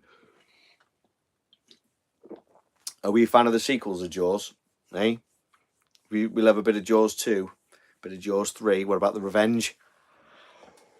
Oh, roaring shark like a dinosaur. You gotta love them though. You've got 4 Jaws movies. Yes, the first one is the best. Yeah, but you know they 2's dark. I think 2 is quite dark because it's got teenagers in it, and there's a lot more kids getting eaten in that one. So 2 is quite dark, but 3. Ooh, Dennis Quaid says he hardly remembers it because he was on so much coke when he did it. Love it, love it. Oh, comments galore. Let's go back. Okay.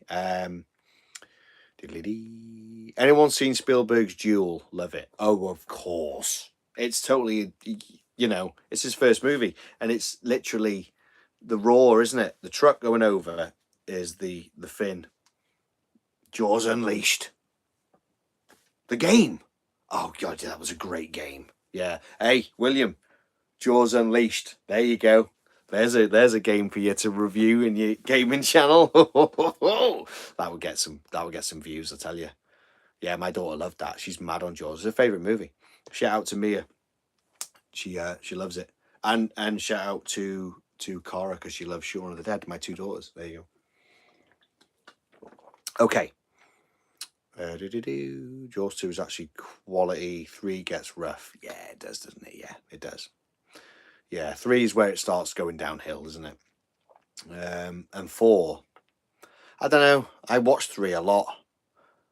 I don't know. They're bad. They are. Any movie soundtracks you consider underrated? My top pick is RoboCop 2. Underrated. I'm trying to think of what I've got in my collection that's underrated. Score-wise. It's not horror, but I tell you what's underrated is the score for Unbreakable. M. Night Shyamalan. Who did the score for Unbreakable? I've got it on vinyl downstairs. I can't think of the bloody composer's name. Oh no, of course I do. James Newton Howard. Yeah, he did Unbreakable. Now that's amazing. I tell you what, people don't. I tell you another underrated score that no one talks about, and it's James Newton Howard again, and it's The Sixth Sense. Scary as hell. When you listen to it in the context of the movie, there's the track "Hanging Ghosts" when Cole's walking through the school and he stops and he goes, "What is it?" And he looks up and they're just hanging there like that, and they're looking at him, and he goes diddle-diddling with the I get goosebumps just thinking about it with the violins or whatever it is, the cellos or whatever. Oh my god, that is an underrated score. Sixth Sense is incredible. James Newton Howard, another amazing composer, absolutely amazing. Yeah, I can't say enough love for James Newton Howard. Here we go. The Jaws Revenge is brilliant OST. Brilliant OST. Best thing about the film. I may be doing Jaws Unleashed later this summer. Won't say anything else. You heard it here first, guys. We're joking. Yeah, that needs to be done. Amazing game. Never forget my dad telling me what a load of shite it was watching me going on a killing spree. You got to eat people. How cool! And they go blah blah blah as you bit. Yeah, man, superb. Great game. Yeah, Jaws 2 is the best shark death scene. Yeah, with the pipe with the ding ding. Yeah, man. I always thought in Jaws 2, I always thought it was a bit brutal. Was the woman in the boat? You know, with the flare. I always thought that was brutal, man. I was like, bloody hell. Not only are you trying to get eaten by a shark, you end up burning yourself to death. Is that right? I haven't seen Jaws 2 in years. I'm sure she burns herself to death on the boat. You know what I mean? And scars a little bit of the shark. I don't know. Oh, it's been a long time since I've seen it. Same as Universal Studios' Death on the Ride. Yes, that's right. I do believe that my good lady was sat there on the Jaws ride and was adamant. This is when she was little. She was adamant that she would sit here, and my in-laws were like, "Are you sure? Maybe you should sit over this." And she's like, "No, I want to sit here." So she sat there, and that's where the Jaws was coming out. Yeah, I've heard the story a million times. Brilliant. I'm sure our pal Zach here. I'd have been with her. Oh my god, he would have been there with the exact same time. That's amazing. The fact that he was there. So they're going round right on the Jaws ride and do, and I never saw the Jaws ride. I was gutted, to be honest. And that one's gone now. I know they've got another one. So then, of course, out comes Bruce. Year 2000. There you go. Getting all the info now. Zach's telling me year 2000, right? Fucking Bruce comes out and she just goes Wah! Over her parents to the other side. I wish I was there. I wish I'd seen that. That would have been amazing. Yeah, I never did Jaws ride. Gutted about that. I love Jaws, man. It's the greatest. It's probably the first movie is it the first movie I've ever seen? Like really movie that like scared me? Probably is. Probably Jaws probably is. I think of all the movies out there. Favorite recent movie score: The Eyes of My Mother. Great film, amazing score. Oh, I've not seen it, man. So I need to check that out. Anything lately that's blown me away? There hasn't, mate. I was saying this to Liam today. I was talking to Liam, and we were talking about that I hadn't bought any records because nothing's out. Nothing's grabbed me. The only thing I bought recently was Nightmare on Elm Street 4, the Craig Safan score, and it's good. It's not Charles Bernstein though, is it? Is it Charles Bernstein? I always get it mixed up. Elmer Bernstein, Charles Bernstein. Yeah, it's not the original. It's not Christopher Young from Part 2, but yeah, 2016. Oh right, so it's a little bit older. That's cool. Yeah, man. I do think time flies. Yeah, time flies, isn't it? Don't I know it? I'm grey now. It wasn't grey. Do you know what? I look back on Splatter Plastic's very first video when we did the fog 6 years ago, and me and Liam aren't grey. What have we done in 6 years? We've had a pandemic, we've had a pandemic. It's fair enough. But wow, you know, I mean, I didn't have much stubble then. I think I had it a bit less, so I probably had the grey then. But if you look at Liam, he's got like loads of, in the original video, he's got loads of dark hair. You look at it in the later video now, he's got loads of grey at the side, and we're all grey here. It's just age, man. Sucks. But yeah, it's amazing. Oh, superb stuff. And if I missed anything there. Yeah, I don't think of any movie scores recently. I'll tell you what, like the most recent score was Evil Dead Rise by Steve McCohen. Terrifying. Terrifying. I don't know if you're a fan of Evil Dead Rise, if you love the movie or not, but listen, I'm kind of contradicting myself. The score is astounding. It is. I loved Evil Dead Rise. I thought it was great. I think I went to see it twice in the end. It's safer than the 2013, but the score is superb. So I'm in work tonight, right? And we turn the lights off. And I remembered I've left my phone charger in the work, left in the office. No, my glasses, I'd left these on the table. I was like, shit. So I went back in and it's pitch black. It was still light outside, but because we work in a warehouse, it was pitch black and it's spooky in there. And I do believe there was some weird shit happened in one of the buildings. Somebody felt like they got pushed. You know, one of my co-workers felt they got pushed one time, and it was a bit like, oh, that's a bit weird. So so I go back in and I'm like, oh, this is a bit creepy. Oh, let's make it creepier. So I put the incantation track from Evil Dead Rise on my phone and my torch, and I'm walking around looking for, knowing damn well it's going to scare the crap out of me. And you know what? It gave me goosebumps. It's terrifying. If you're in a situation where there's somewhere dark, put on the Evil Dead Rise or Evil Dead 2013 score. Oh my God, you will shit yourself. You will, guaranteed, shit yourself. Oh, it was so good. I came out and he's like, "You all right, mate?" I was like, "Yeah, I just scared myself." My workmate was like, "You all right?" I'm like, "Yeah, I just scared myself," but I kind of enjoyed doing it. Can I do it again? Love it, man. I love getting scared. It's so good.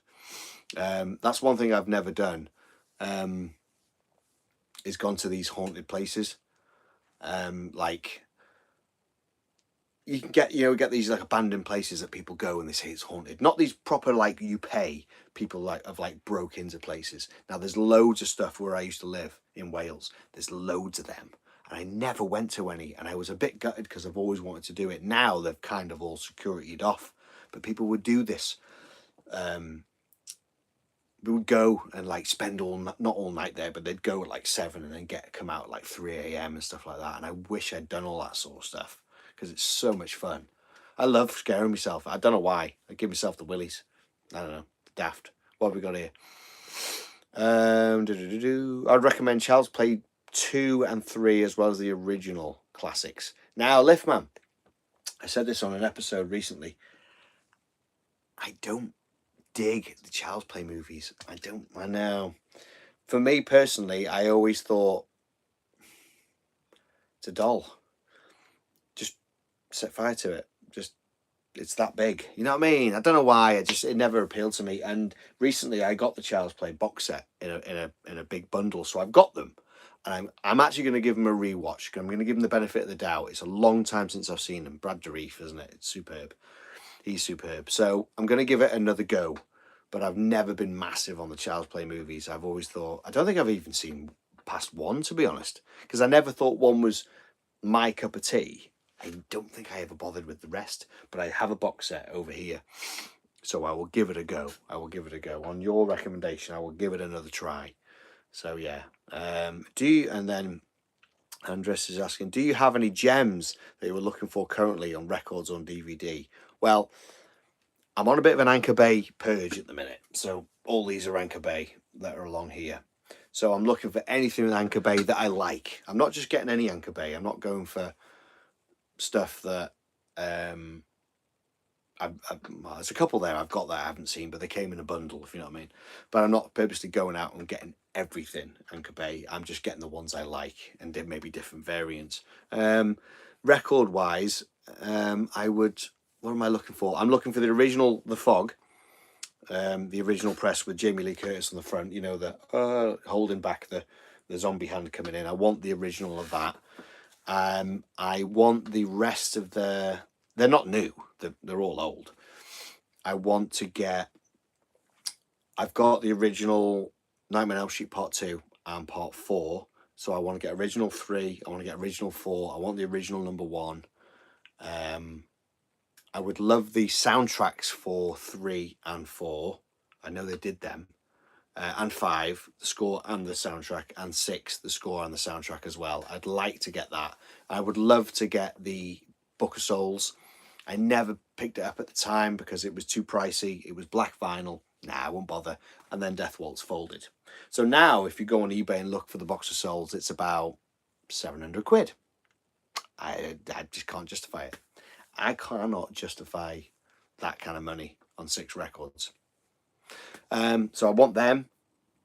What else do I need? What else do I would love to have? Event Horizon is another one. I'd love to get the score for that because that's on vinyl. That's expensive. Another one as well. That's a good sci-fi horror movie. That is a cracking sci-fi horror movie. That's a good one. That I love that. I like the soundtrack for Friday the 13th, Part 7, The New Blood. It's Harry Manfredini. It's his best. And I'll have to listen to it, you know, because I've got 1, I've got 3, and I've got 6. I haven't got number 7. I will have to give it a go because I said this earlier that I think with the Friday the 13th, they're very similar. And they all have their own different bits which make it unique, but it is all very similar. 3, obviously, you've got your disco. 6, you've got... What I love about 6 is you've got a lot of percussion. It's like dun dun dun dun dun dun. You've got that. Whereas the first one, if you listen to the very first one, there's hardly any percussion. In fact, there isn't any percussion in that, and that makes 6 and 1 different. You know what I mean?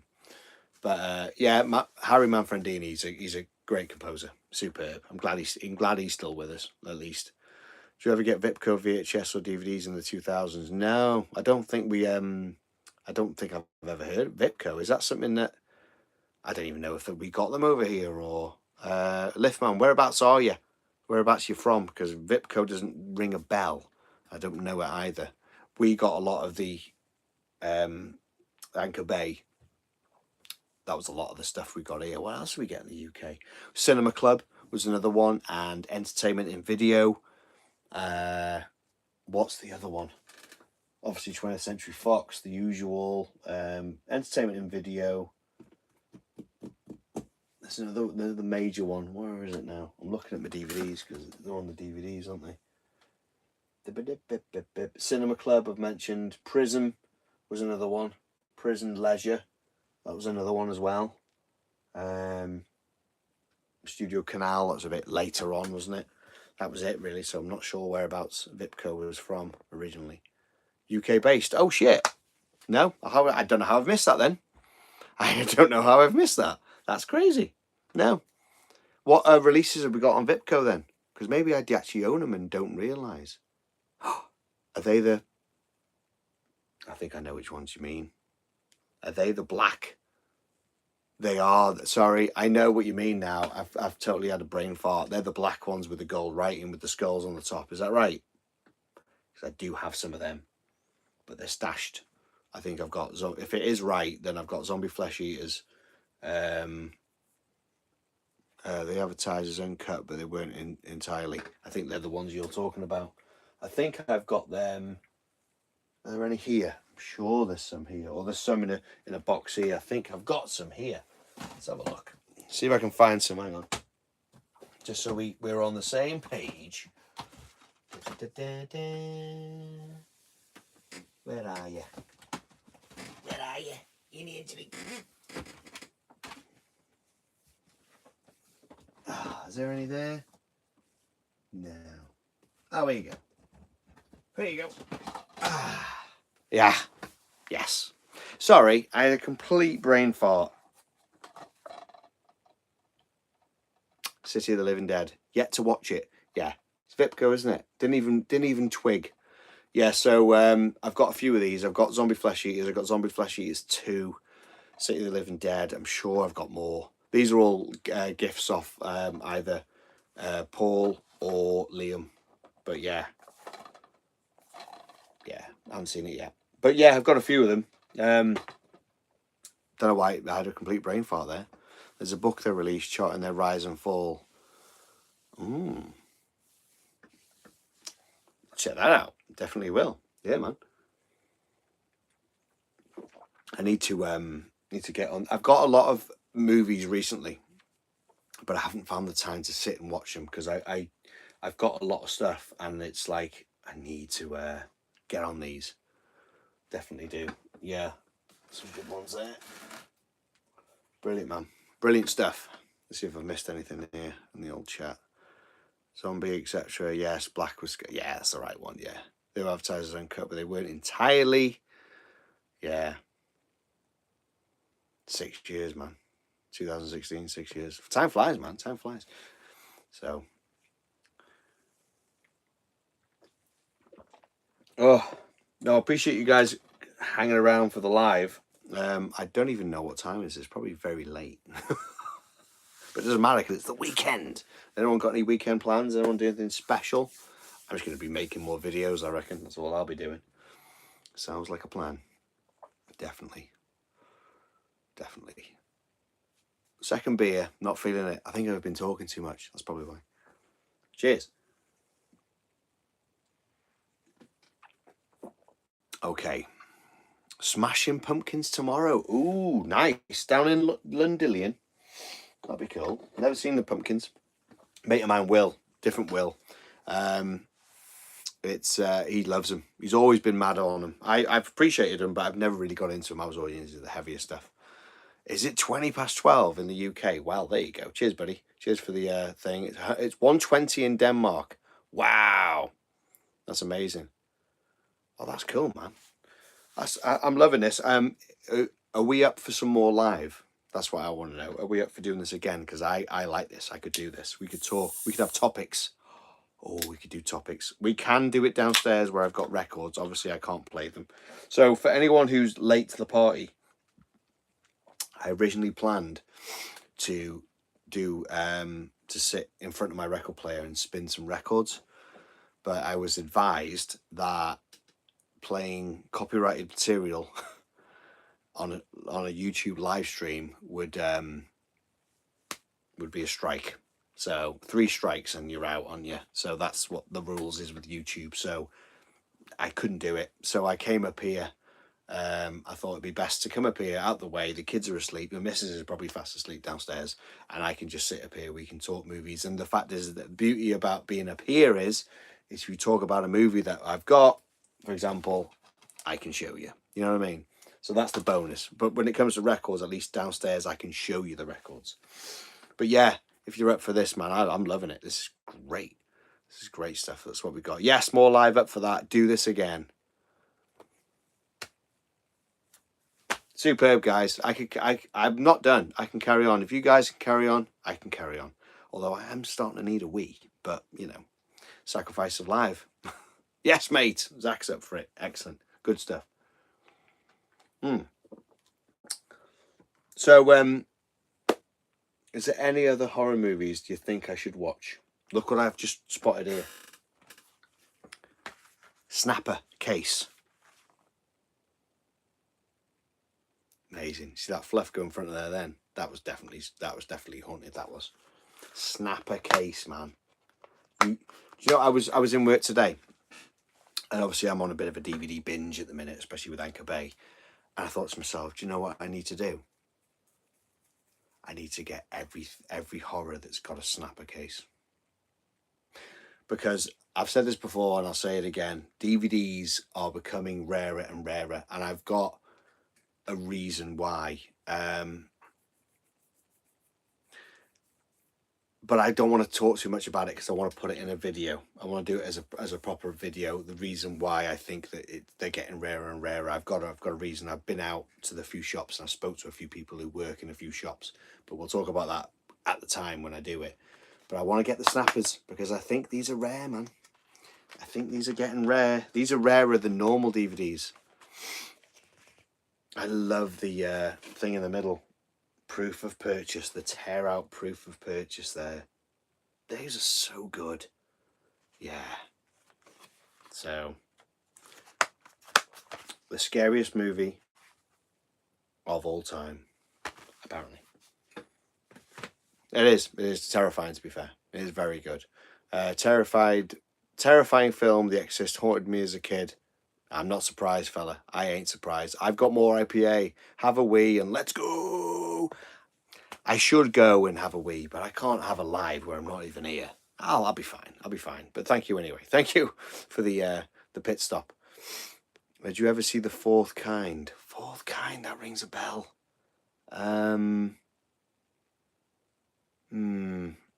It rings a bell, but I can't think what it is.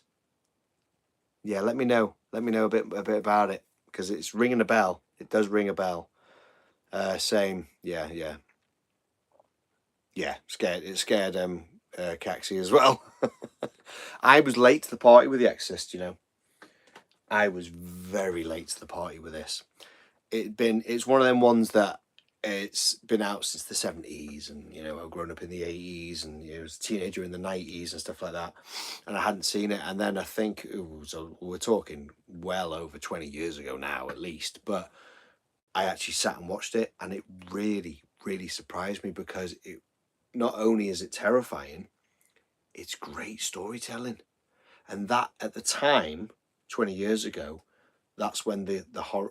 20 years ago, yeah, that's like 2000. Yeah, so horrors of 2000 now, they're considered a bit more retro-y now, but at the time, they weren't jump scares, but there was not a lot of substance to the 2000 horrors.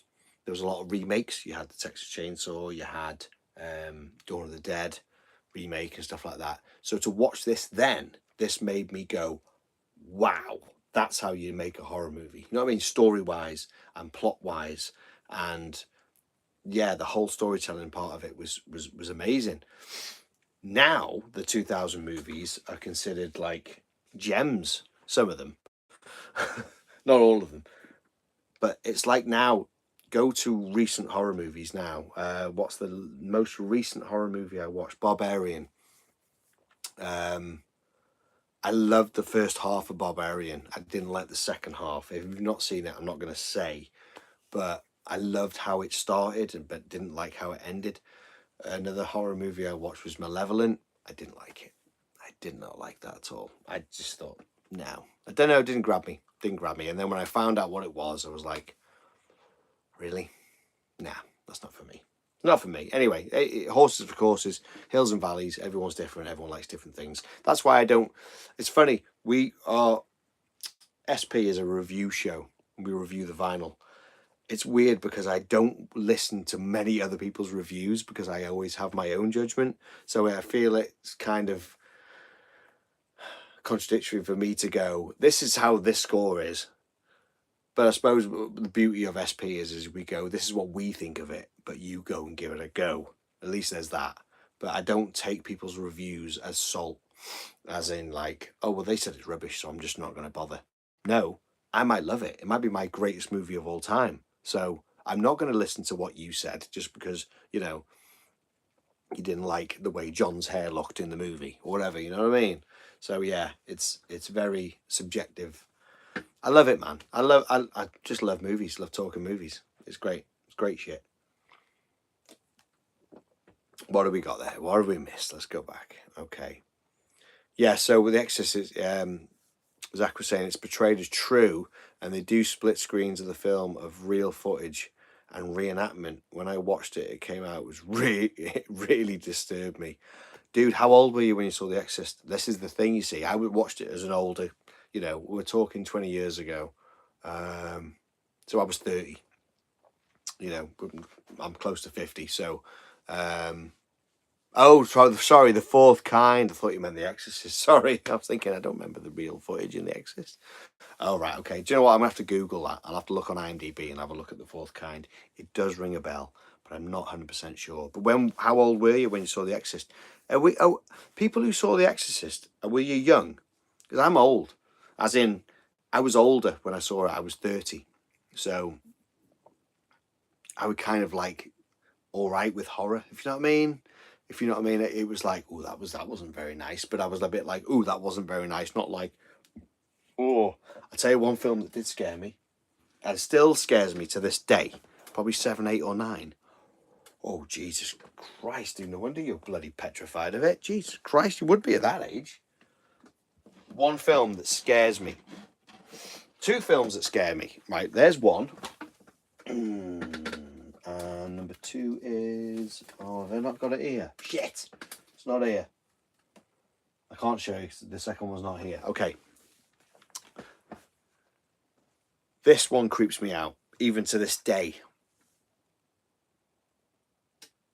To this day. Yeah. With the devil face, yeah. When Pazuzu randomly appears, the face, yeah. I know what you mean. I know what you mean, dude. I can imagine, especially being that age. This creeps me out. Doesn't scare me, but creeps me really, really out. It's the setting of the hotel.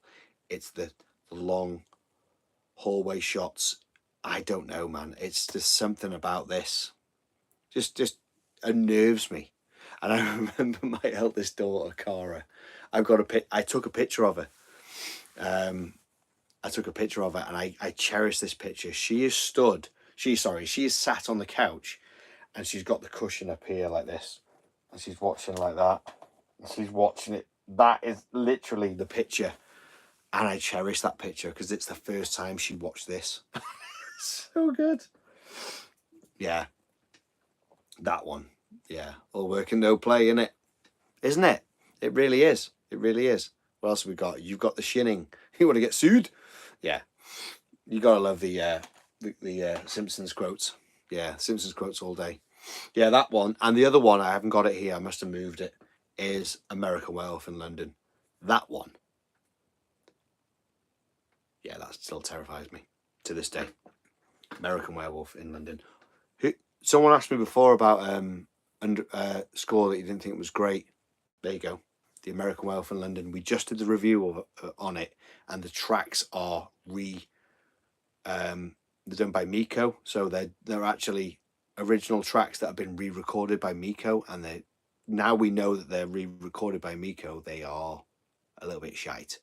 The only redeeming fact about the American Werewolf in London's soundtrack, for the first 30 seconds, you've got that howl and rain and like a little bit of Elmer Bernstein score under it, and that's terrifying. But yeah, Rob Bottin, legend, absolute.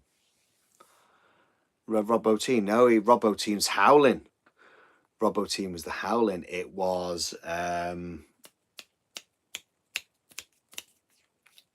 oh my God, names tonight are terrible. It was his name's right there. Always do this. I always get his Ray. No, not Ray. Barker. Barker's ringing a bell. Why is Barker there?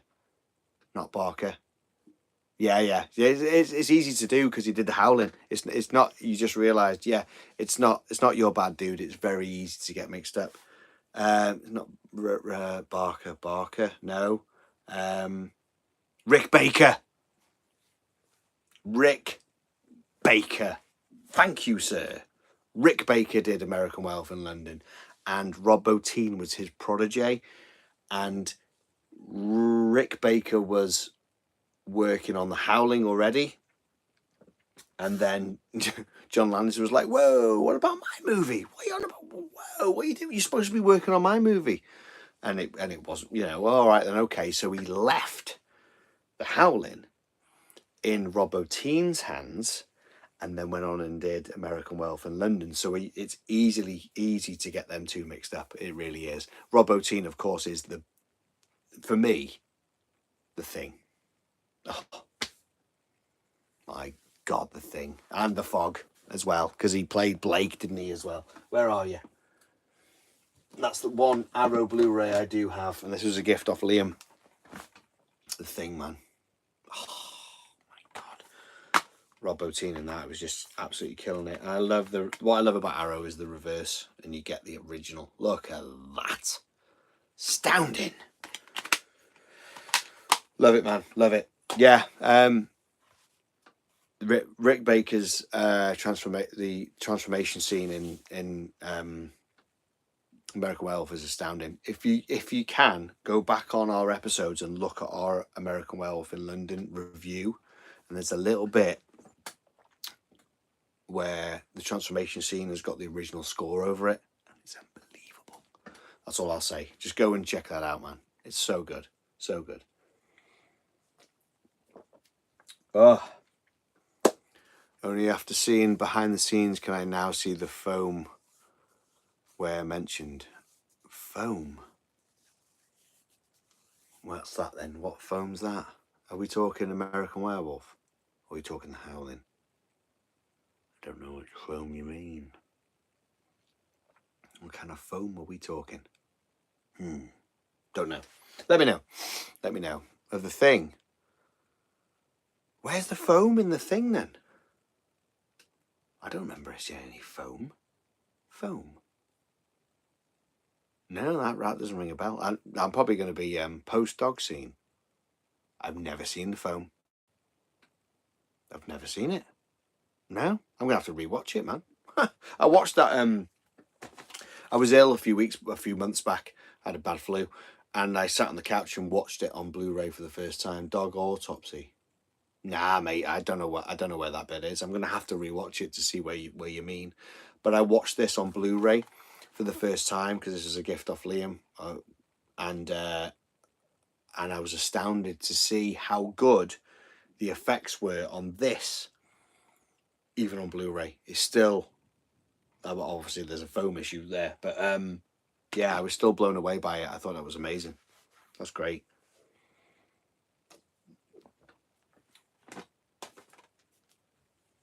Oh, great stuff, man.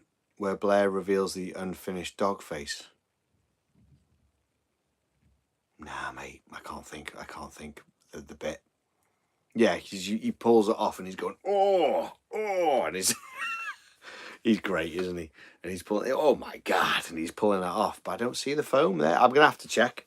I'm gonna have to check on that. I'm not 100% sure. That's brilliant though. That is brilliant. Yeah. Even if I do see the foam that you're on about, I'll probably still love it. You know, and we all still love it, don't we? We all still love it. I'll tell you what, John Carpenter film that I watched recently that I'd never seen before was. I'd always, ironically, I now work at factory making foam mattresses. So every time you're building one, you're like, it's the dog. Brilliant. This was a recent watch. Never seen it before. Prince of Darkness. Love The Thing forever. Yeah, of course you do. Of course you do. Yeah, this was a first time watch for me. I loved it. I thought it was great. Donald Pleasance, man. He's just an icon. I'm showing the slip because that'll have glare, but the slip doesn't. Look at the image. That's so good. I was well impressed. Alice Cooper, man. Yeah. I see dogs, people. Yeah. I see dead people. Dogs, people.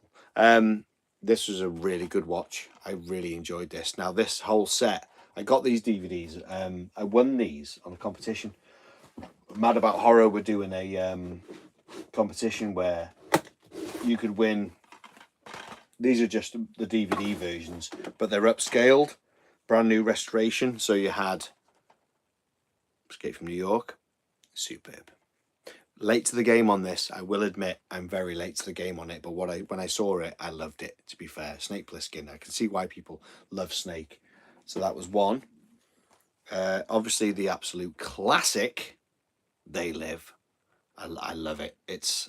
I love the score. It's very different, it's very bluesy, but it's a great score. You know, I didn't like the score for a long time, but then I've actually got well into it. They Live is just astounding. Prince of Darkness, which we've shown. And then, of course, oh my God, the fog. Look at that. Look at that image. That is just incredible. I love the fog. I love the fog. I love Halloween, don't get me wrong, but I always veer for the fog. For me, it's just everything. It is, man. It's good. You can't beat a bit of fog. Oh, look at this. This is another nice one. This is a different They Live. This is the Momentum Pictures Horror Collection. I've had this since the beginning. Look at that. That's the ones that have the thing sideways on the case. Nice. Nice, man. Nice. Yeah, man. Slightly too bluesy for me to absolutely love the They Live score. I can see why. It's very bluesy, and it's very repetitive as well.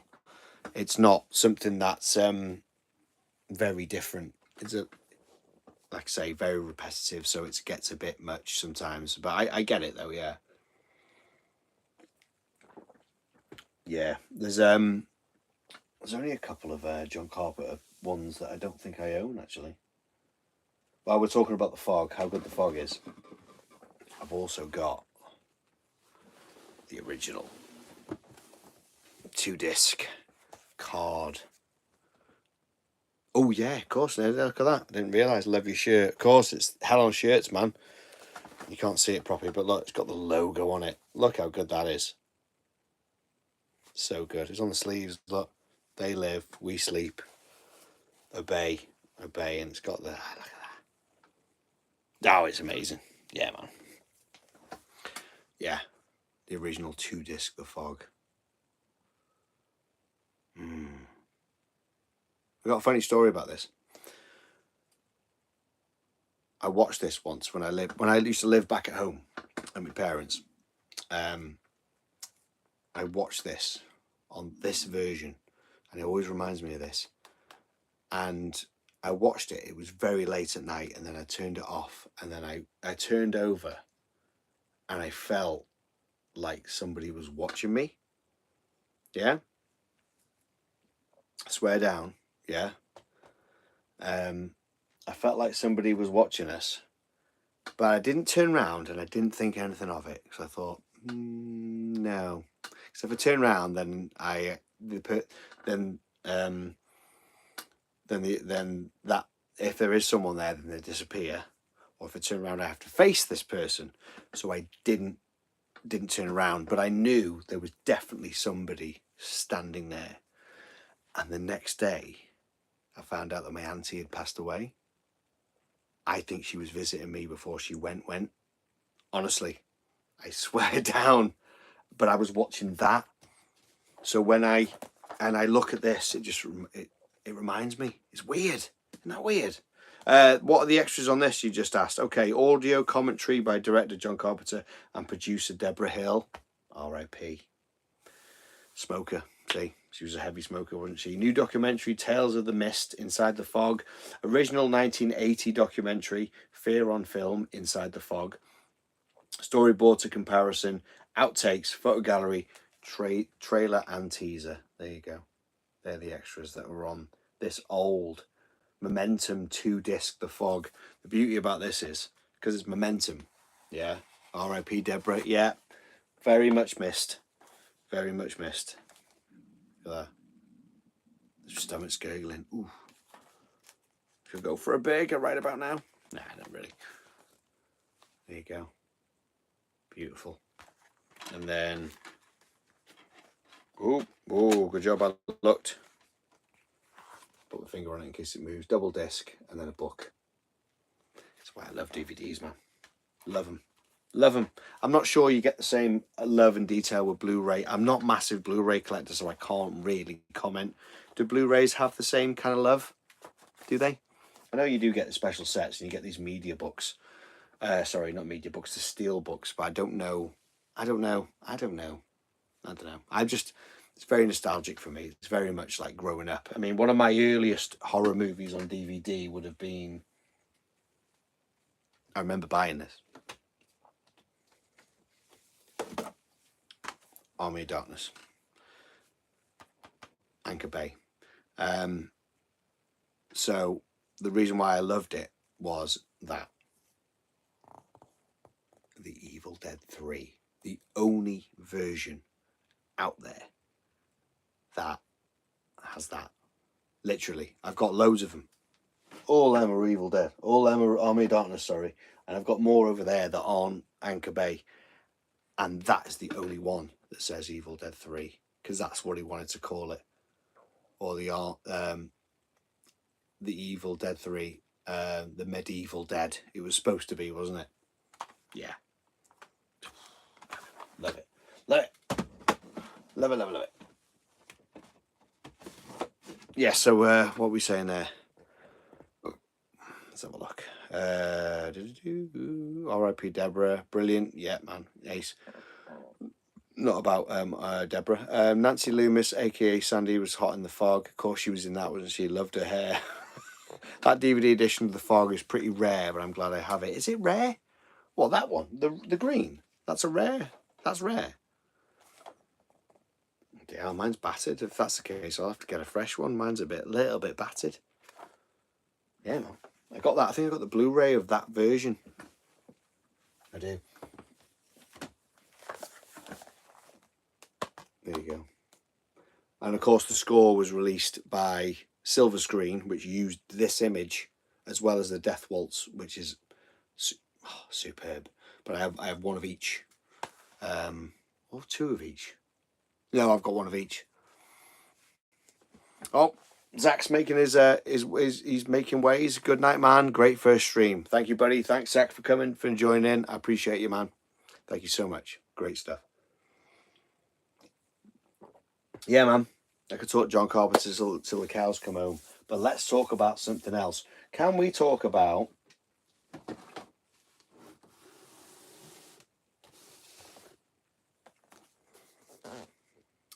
this?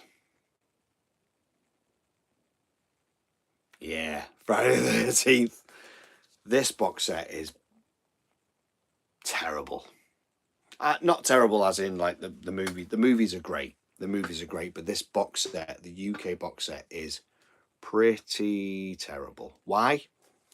Because they're all on double discs with awful artwork. I've done a video on custom made covers, which I don't think I've got them in at the minute because of space. But look at that. Oh, what a waste. 2-on-1. Yeah. I mean, it serves the purpose of having them in a box set. And like I say, I made custom covers. There was a guy I found online who made custom covers for 1 to 10. Yeah, 1 to 10. And he had different versions, different variants of, so if you wanted that poster or the B poster variant, and it had the front, it had the back, it had the gumph on the back as well. It was really well made. So I've got the files. So if anyone wants them, let me know. I've got the files. I can send them on. He sent me the files for them, and I've still got them. So I got them printed out and I made them. The only reason I put them back in here is just because of space, because I've only got limited room. But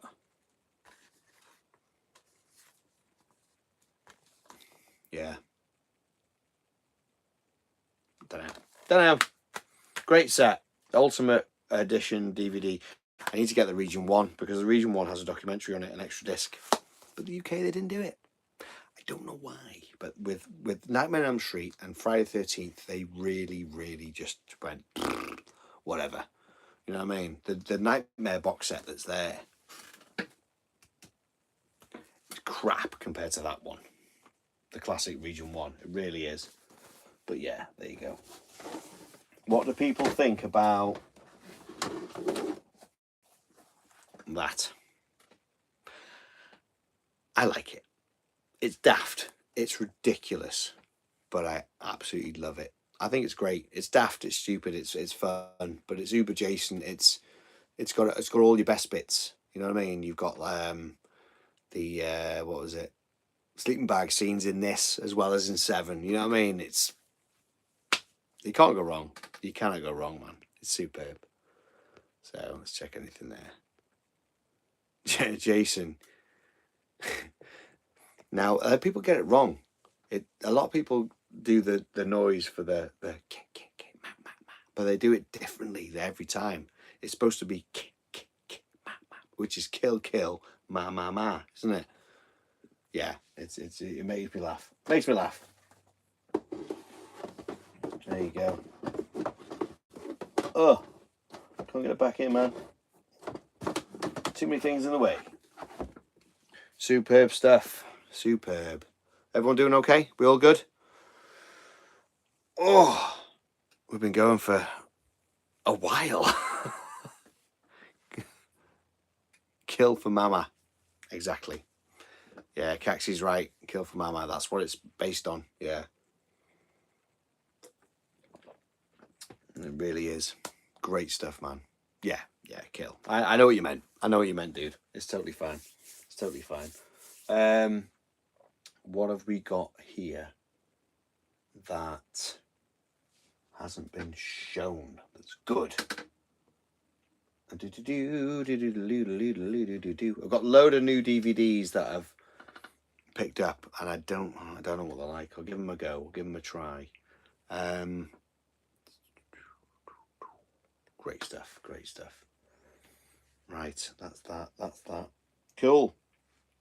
Well, guys, I think we're coming to the end there. I think we're coming up to the end of this first ever live stream, which I've never done before, but I've had an absolute blast doing this. This has been really good. I keep looking at myself, but I need to look at the camera. The camera's there, not there. You know what I mean? Yeah.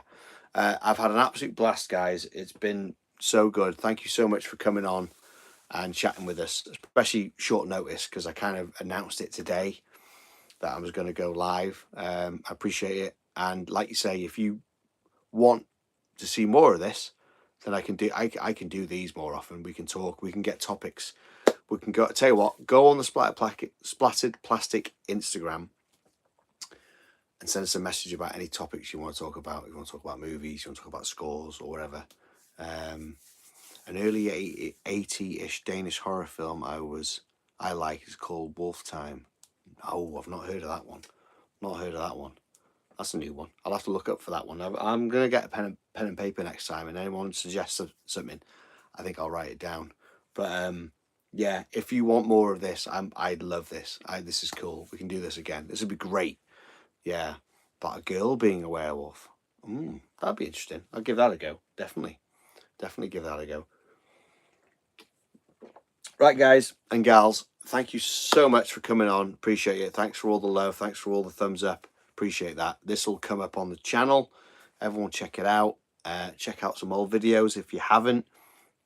And thank you for coming on and coming with us on our first stream. It's been an absolute blast. So, yeah. Thanks, people. We're going to go. I'm going to sign off. Does anyone want to say bye before we go? Thoroughly enjoyed this, TM.